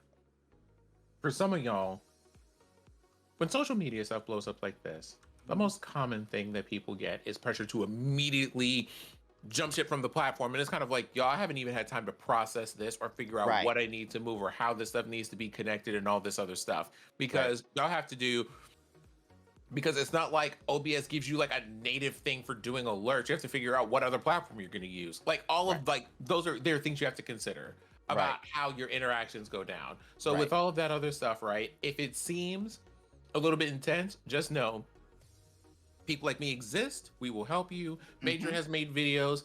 They will help you. There are people out here offering resources. I will Our help you. critiques on this show are not leveled at you as Right. end users. If you are a person who used like Streamlabs for whatever you needed to do, we don't have a problem with you. Our problems are with the C-level people who do ridiculous, wild, inane shit like this that cause us to have to make these decisions and have these conversations. We're that not coming part. for y'all. No, we're not coming. We're not coming like for I said, y'all. We're coming no, with no, people no. who have way too much damn influence and power and money to be making foolish fucking decisions like this that we have Right. to talk about on these Thursdays. Right. We are talking directly to the we are definitely talking to the corporations and management who are involved in vesting of making these shitty decisions, not the people who use the products. Use the products. But I'm Right. saying So as a person, if you have Streamlabs and it works for you, like me, and if it works for you, you maintain it, you keep it going. That's what you do. But we're Good talking Lord. because it's not solely up to us to make the things, but I as a Streamlabs user will call bullshit out for bullshit, and I'm like, that's bullshit, and I hate that, and I hate you for putting me in this position to maybe try to even do a possible Herculean task of moving all my assets and components over to OBS to stream fully, because I have been happy using this product because this product works for me for day to day. You Now, were the chosen one. right, you were the Please- chosen one. That's it. please see That's also- exactly it. You were the chosen one. When Twitch Please was see acting also up here. and Streamlabs was like, I boom. was gonna say that. Yeah, it was you were the Oh. chosen one. P.S. Dear Streamlabs, I know that you thought it was real cute that you were going to say, oh, we're not going to take the processing fees that Amazon does when you're on Twitch or whatever. If y'all want to run payments through this system, I was like, psh, coffee for me. the way that I can't stand y'all, I hate it so much. I really do. I'd rather get that coffee gold and have it through coffee or Patreon. Matter of fact, do Patreon. Oh, not Patreon. Not Patreon. Not Patreon? Uh-oh. Mm-mm. Uh-oh. That's enough. Major's looking at me like, what happened with Patreon? Are you talking about the article that you sent? Mm-hmm. Oh, it's about NFTs? I'm so iffy about it. So it's not really NFTs. It's not so much like you put in money to get this version of crypto. It's more or less like, hey, how can you get more status and influence the things that are happening on Patreon? Oh. Almost like, damn, what? Clout. Actually, it's like the app Clout. That's shade. Oh my God. What happened to Clout? Wild. That's what it's like. That's what it's almost like to live. It always feels like James. It's like an offshoot of what James Baldwin says. To be a streamer is to constantly live in just utter rage because Wait, something so being is a streamer messing is your like bag being a up. black man? Because that sounds like a James Baldwin quote to me. That's what I'm saying. It's an Oh. offshoot of that. Oh, okay. That's what I'm saying. It's like it's the literal feeling of like, dude, every day I'm like, what do I have to give up today? Which one of my awesome, great services that I use that I have to literally burn to the ground because they're acting up? Again, I'm just saying, if y'all want to throw money at a place, my Patreon, my coffee's open. I can really turn those servers back on. If we can create a nice utopia that isn't any of this, without the blockchain, without the NFTs, for us, by us, You know something? we can do this. The worst part of this is, and someone mentioned this earlier, from what I've read about blockchain specifically, blockchain seems like it could be cool. Yeah, that's the thing. God, if we aren't determined to that's the point. Like, that's the point that Tycho's been trying to make this entire time. And it took a TikTok for me to realize that. It's like cool. Like blockchain and decentral, like it's like cool. Like it's like crypto coins is a cool idea until you realize all people want to do is buy drugs with it. Well, okay. So can we just right? I think we're gonna just say the obvious thing here: money laundering, right? We got that over here, right? Yeah. Okay, Yeah. okay, Oh, cool. Much like the whole thing with Streamlabs, it was marketed to a group of people who thought about a future where corporations didn't have like all of the power and everything else. And the way that they were going to do that was creating this decentralized system of having currency and ownership for things. And on a certain level, that's really cool. However, I feel like the people who lean the most heavily into those forget the fact that there's a system in place that makes sure that whatever we do, if we're not hyper vigilant, just gets molded into something that the system can use and that it can absorb, right? So now you have this whole thing which is heavily which was supposed to be decentralized, and now corporations are figuring out how they want to cash in on it. And now we're talking about policies being enacted to tax the income that you get from it and everything else. Which means and if it was you like don't that. take it out. If you don't take it out, you can't get taxed with it. But it's less. But it happened. It happened in the batting of an eyelash in terms of time. We don't understand that, for the people who are doing this and all this other stuff, I don't think we understand the enemy that we have sometimes.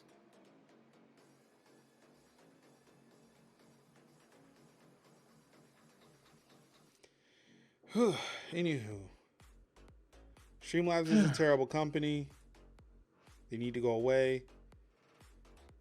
If we were to, so we have also also while we're here, y'all listen. Like I said, we're not coming for end users. No, we're not. Mm-mm. But y'all already see the storm on the horizon. You already see it. Please do not wait for the rain to start falling from the sky and for things that you have to stop working before you think about how you want to transition out of this. Also, for those who may be shitting on Streamlabs users, stop that. Cut that shit out. Do It's not not do helpful. that. Don't do that. It's not helpful. Maintain your focus. They're Although not- I they do are want to not say the something enemy. about that. I said something about this today, and I'm gonna say this again. Y'all sure do like pulling up to people and issuing these purity tests about, well, if you do this or you do that, now that this information is out here, you're a horrible person. And I'm like, the company's right there. You can go talk to them. Don't do that to people. But it's easier for you to wield that power and that influence against me because I'm your size, you know, Right. or whatever. And I'm like, I need y'all to know I'm not here for that. Yeah. Y'all can fight me in these streets. Same. Me too. Both hands. Because I'm like, I'm yeah. Because it's like it's the whole thing where it's like some people may not want to. Some people just want to like press go live, and you know, and then do a couple of things for some hours, and then press end stream, and then that's it. Like, well, actually, I'm gonna quote Major on this one. Surprisingly, Major, I hope you're proud of yourself. I'll withhold judgment until after the quote.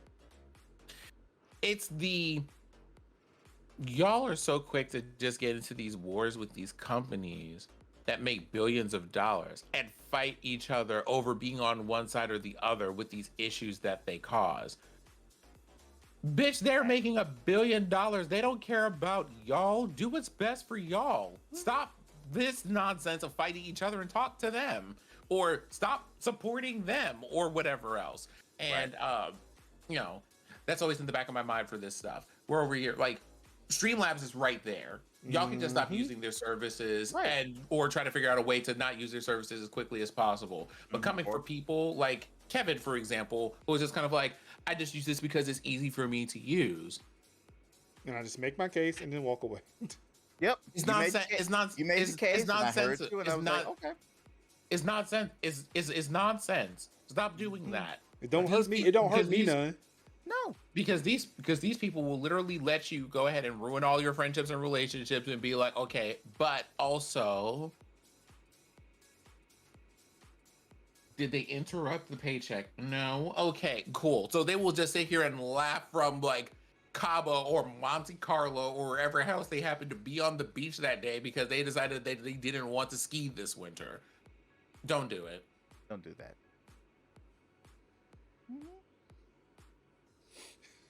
Poor Kev was just using his service. I was just using the service. Like, I mean, the only reason why I haven't really talked about it on Twitter is because everybody was in like the whole like I'm leaving Streamlabs, and I'm like I don't even want these problems, and I brought it up here and I talked to y'all about it because I'm like, yeah, you know, I'm not changing, but I am saying I am making the case of it just works, and that's what I'm using. I mean, but outside of that, outside of my day-to-day stuff, I use OBS all the time. Like I'm using OBS now. I'm using OBS Studios now, and when I do like the team stuff or stuff for outside stream stuff, I use OBS because I have the assets. Like I have the stream team assets, and I'm using those, and they work, and it's great. But for my day-to-day stuff, I want it to be easy peasy lemon squeezy. Like I just want to be able to. It's the whole thing with me and Apple. Like yes, Apple has done some terrible things. I still like using the iPhone. It's just easy to use. Yeah, it's just easy. Sometimes I just want to use the thing. The arguments that I've made against Apple in my youth still hold true today. But yeah, I'm like almost 100% Apple because it's so fucking easy to use. I ain't got to deal with shit. Mm-hmm. When I was having the problems with and I had to do the whole nuke it twice, and I had to pretty much nuke it like a day of the weekend, and I was having computer issues. When I installed Streamlabs OBS and I signed in Streamlabs and I logged in Streamlabs, all my assets popped up. Everything popped up. Yeah, I was surprised that when I signed into Streamlabs, all my shit popped up. It's like literally everything that it's like all my assets plugged in, my chroma keys and everything started working. It was super weird. It was weird. It's like, I have not seen any of these assets in over a year. Right. And I was 2 like, years, dude. rather. And I was like, dude, what? All my assets popped up. All my cams started working. It took me literally 5 seconds. Like, it was so weird. It was yeah. so weird for me. Like, I shot that video yesterday. I did not have to set anything up for any of it. No. I was able to import more scenes than I was planning to import because they were just there. And it worked. Right. Even like, here's the wild part. Even my pre-made assets, you know, like assets that I made for the podcast, because I was like, well, I don't want to use like the pre-made stuff. I'm gonna use that for my own little pod show stuff. All them joints came back. So I'm like, I'm sorry, what? I thought this was on a folder somewhere. Nope, all of it came back. And so I'm like, wow, well, and it took me over like an hour to work with the stream team stuff after that. But once I got everything working, it was fine. Like for OBS. For the stream team stuff, that took the time. That took all the time. It was pretty much like, well, I saved so much time on my day-to-day stuff, I could spend this time making sure that the stream team stuff works. And I did. And, so I say that, come for these companies, whether or not you use the products or not, but still, you still have the ability to say, yeah, I don't like that thing you did. And you should be able to say, yeah, when something displeases you, because it's not your fault. Because it's not your fault that they fucked up. It's their fault that they fucked up. You're just a consumer of the product. By you not consume, whether you consume it or not consume it, it's not your fault. When it's these companies' faults for fucking up, it's them fucking their bag up. Not you. Not the guy down the street. It's them. So I think we need to channel our ire to the real people who need to hear this ire, i.e. Streamlabs. I think they need to hear that. Eshe brings up a point. There's definitely a case you can argue that OBS probably could cast an eye on this and see what nice usability shit they can swipe, and that's probably the use case. Again, this is where I go back. The plugins. There are people who have made the plugins to replicate almost everything that Streamlabs OBS could do. Mm-hmm. If OBS didn't already create it, like talking about the scene import stuff, like that feature being built in, along with like sites like Nerd or Die, like they have supercharged themes that you can get from them, to where it's like you put the folder in a place, you tell OBS to look in that place, and it populates everything automatically. Right. Like that shit already exists. Like Streamlabs only exists to only just keep you in Streamlabs at this point. And again, I can make the argument about Apple. Like Apple things only exist to keep you within Apple. And for some people, that may be the move. And I get that. Look, I enjoy my time in Apple, but I also know that I can get out of it too. But yeah, a lot of the stuff that's going on in Streamlabs, for the most part, is already replicated in OBS Studio because it's open. Like, people can just develop what they need to get whatever features they see in Streamlabs, they see in XSplit, and bring it into OBS. Right. Or OBS Studio. Like, the fact that this show is not even possible on Streamlabs OBS. Right. Because there's no... you can't install plugins on Streamlabs OBS. I need NDI.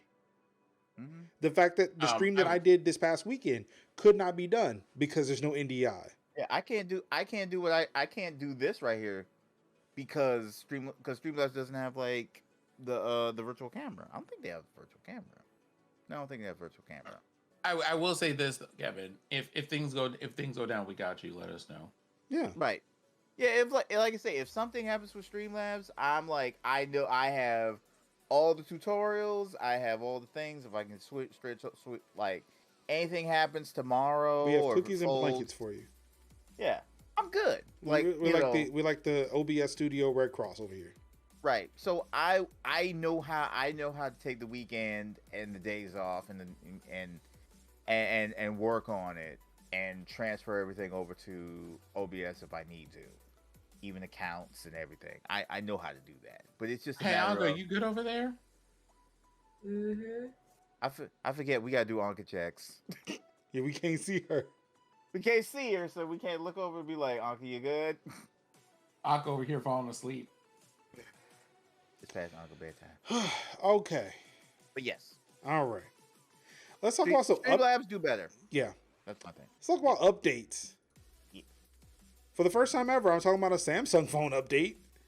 Samsung is officially getting Android 12 less than a month after the Google Pixel. So congratulations to all those Samsung users who have the Galaxy S21. You're getting Android 12. Hooray. There's a new Windows 10 update out, which does nothing for regular consumers. Just know that there are some updates, WPA3, security standards, more Windows Hello stuff. There's a GPU compute component for WSL, but for any random user, everyday user, ain't shit. But just so you know, there is a new update that is coming. Please be prepared. Prepare all of your audio devices for streamers because this will no doubt fuck this shit up. Yeah. There's a new NVIDIA driver for Battlefield 2042, but it don't fix that fucking game. Nope. It may make the graphics look better, but it does not fix how the game is playing right now. It just looks like a prettier hot mess. Woo, ray tracing. And Apple is releasing iOS 15.1.1 for to fix drop calls on the iPhone 12 and 13 series of phones. That's needed. So if you've been dealing with this issue, here's an update for you. Something about polishing a turd. Yeah, I can see that. In deals news, of course, Game Pass is adding some more things to the service. Because again, hi, Melissa McGame Pass, Xbox Game Pass for PC. We would love to work with you. Hit us up. Yes. I will concede that Major Nelson is the better major if you work with us. Mm-hmm. And I will immediately rescind it because I'm the better one. I was first. Yep, you were. Little people don't know that. People keep thinking that he's the he was the first one. No, it was me. I had Major Lennox before he had Major Nelson. Look it up. It's true. Let's see. Adding games that are coming to Game Pass this month. Dragon Age Origins and Dead Space are coming to the cloud today. Let's see. Evil Geniuses 2, Next Space Rebels, X01, Fae Tactics, My Friend Pedro, Undungeon Deer Simulator. It's spelled with a lot of E's. Yes. Mortal Shell, all coming to Game Pass. Of course, play Evil Genius 2. Of course, you have until November 30th to play Call of the Sea, FIFA 19, Football Manager 2021, Football Manager 2021 Xbox Edition, Haven, Hello Neighbor, Mork Red, and Valhalla Cyberpunk Bartender Action. Before those get removed. And on December 8th, wait, what? Anka, are you awoke for this? Destiny 2 Beyond Light is leaving cloud and console on December 8th. Why? See, I wanted to make sure she was up to hear that. Does that mean that you need to? Okay, so when you get things on Game Pass, right? Are they like permanently yours as long as you download them? No. So does that mean like, for example, the game that we downloaded on Back 4 Blood, that's going to evaporate at some point? Yes. Possibly. I'm going to say definitely because it's not a Microsoft first party title. Not a first party title. It will go away. Yeah. Except for unless it's like first party titles or titles that are in big partnerships, like hey, we want to be on Game Pass for a long term. That's usually how that goes. All right. However, in the meantime, go play Evil Genius 2. Also, this is for cloud and console. Destiny 2 Beyond Light should still be on PC. Yes. But also just remember, Destiny 2 is just free. You just don't have the Beyond Light DLC that goes with it. Right. And last thing, Splinter Cell Chaos Theory is free this week on Ubisoft Connect. I bought it for PC and I'm mad.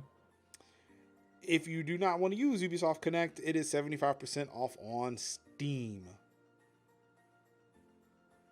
Of course, this is a part of Ubisoft's 35th anniversary. But they've been kind of giving away free games around the holiday season for a couple of years now, if I'm not mistaken. Yeah. Invis, yes, it does. For the free version, it does use Ubi Connect, but it is 75% off on Steam. So yeah, if you do not have it and you would like to have it and don't mind using Ubisoft software, it's free right now, or you can get it on a steep discount on Steam right now. It's too bad you can't do the co-op on it though. That sucks. Well, that does it. We've made it through another episode of Tech Talk Thursdays for November 18th, 2021, the inaugural video podcast on Spotify, anchor.fm/tech-talk-thursdays, majors.house/TTT. Of course, you can look us up on Spotify, Tech Talk Thursdays. You know what the deal is. You know the fucking vibes. Over here for these tech nugs and other things. The tech nugs, the gaming nugs, the streaming nugs. You gotta show the picture from the meetup. Oh, I will do that then. Yeah, shout out to Anka coming all the way out to Raleigh this past now weekend. Anka wants to be seen. Okay. I mean, it's still being perceived in a static image, but okay. Well, there's 2 pictures I want to show then. Or 3. Well, I'll say 2. I don't want to put your friends on blast. I mean, they stream. They all stream. But they still don't have their permission. But hey, there's Anka and I over at Raleigh Streamer Fest that I was hoping host this past weekend at Theater Raleigh. We had an amazing time. I was surprised to see Anka this past weekend. So glad she came out. Glad everybody had a good time. This was very amazing. I was about to call her out because she was streaming earlier that day. It was such a last minute decision. But you pulled it together. I'm excited about that. But there's also another picture I want to show because it is Thursday. Now I shared this on Monday, but it's Throwback Thursday. Oh boy. Oh. Ladies and gentlemen, Tech Talk Thursdays, 7 p.m. Eastern Time with the Major and Anka over there at that their Twitch channel, which I won't say out loud. Not this one. This is so archaic. Oh man. 2 years ago. This show is technically 2 years old. Just so y'all know.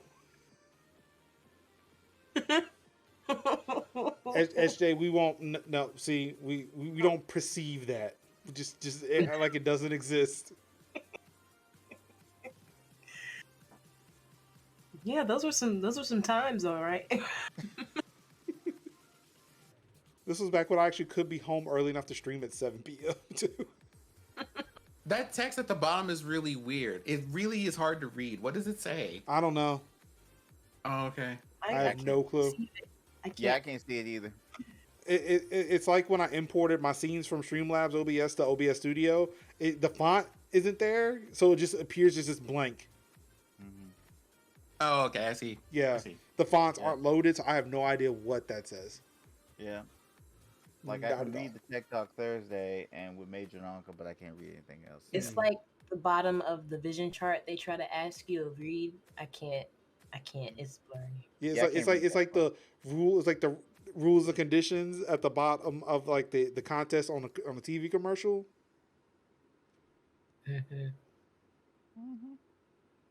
Terms and conditions. Yeah, it looks like wingdings. It's wingdings. I mean, it was a place, I think, but it's that chancery. I imagine somehow we'll put a location there. I mean, you wouldn't have a time without a location, but who knows what that location is? I don't know. It's just lost the time. Ruin, please. See, this is why we can't have the ban and unfollow, because I swear Ruin about to get banned right now. Oh no! Remember, they reverted that change, so it's fine. You can ban them for like 6 seconds. I'm kidding. Don't do it. Oh my god. I know we're trying to get out here. We've been here for well over 3 hours, about to approach 4. So I'm not gonna hold up anybody any longer. Hey, if you want to catch up with Sid, if you want to catch up with Kev, if you want to catch up with Anka, definitely do so on their socials. I don't have a button for it, but I think I have a command somewhere around here. I think it's this one. It's not that one. I don't know what it is. Now you just have to like learn what the command is. Yeah, I'm gonna have to learn it. Oh, I forgot a word. Also, why is my mouse moving so slowly on this display? Oh, this is great. Yeah, my mouse. Whoa, what the fuck? Okay, are we okay? Are we good here? Okay. Yeah, it's like once okay, it's time for me to leave this chat bot because I think it is fucking with me. So yeah, I'm gonna be doing some rebuilding this weekend, and I still typed it wrong. There it is.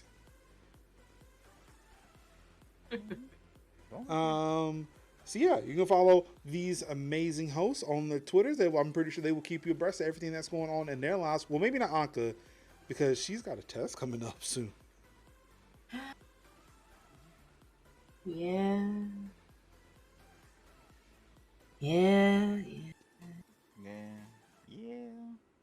Dad, I'm passing it this time.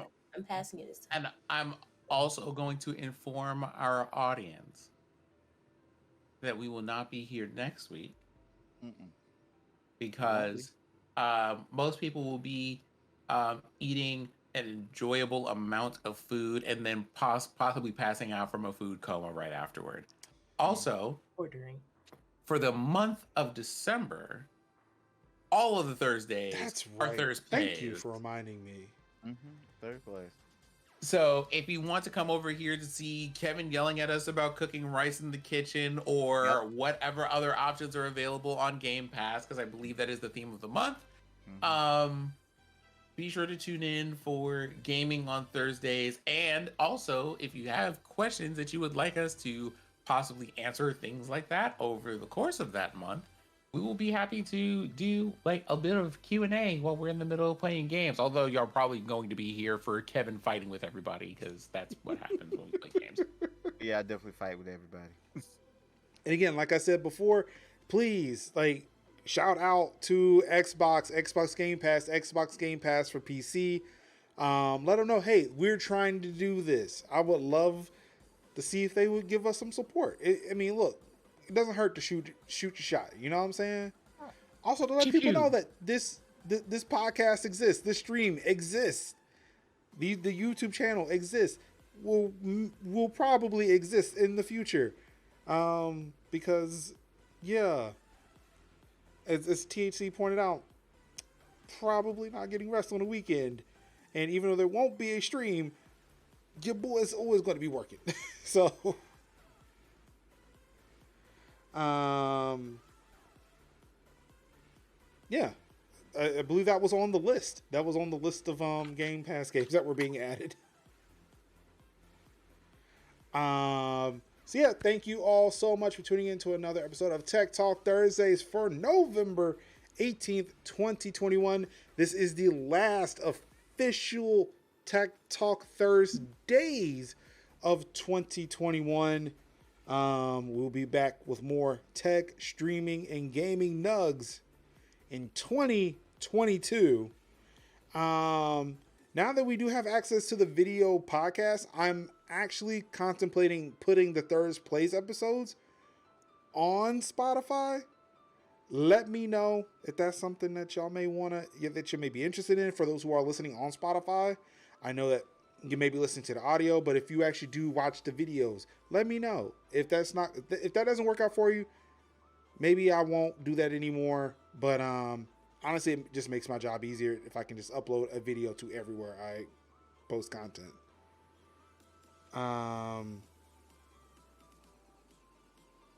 Wait, won't we be back before your birthday? Nope. Really? My birthday is on Wednesday or Tuesday or something like that. Oh.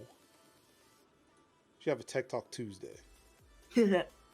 Just to celebrate Anka's birthday. Mm-hmm. Just go live for like 5 minutes. Everybody here to wish Anka a happy birthday, and then go back. Just go offline until Thursday. Oh, do no. that.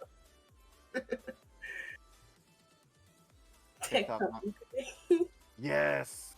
Well, we'll just call that. That's the first Thursday back. It's Tech Talk Anka Day. Again, thank y'all so much again for an amazing 2021. This is the first full year of Tech Talk Thursdays as well. So again, thank y'all so much for an amazing 2021. Hope to see y'all in 2022. Or definitely hope to see y'all in December for the first of Tech Talk Thursdays Game Pass Edition. Yes. Until then, all I've got left to say is I love you and peace. How? Wakanda forever.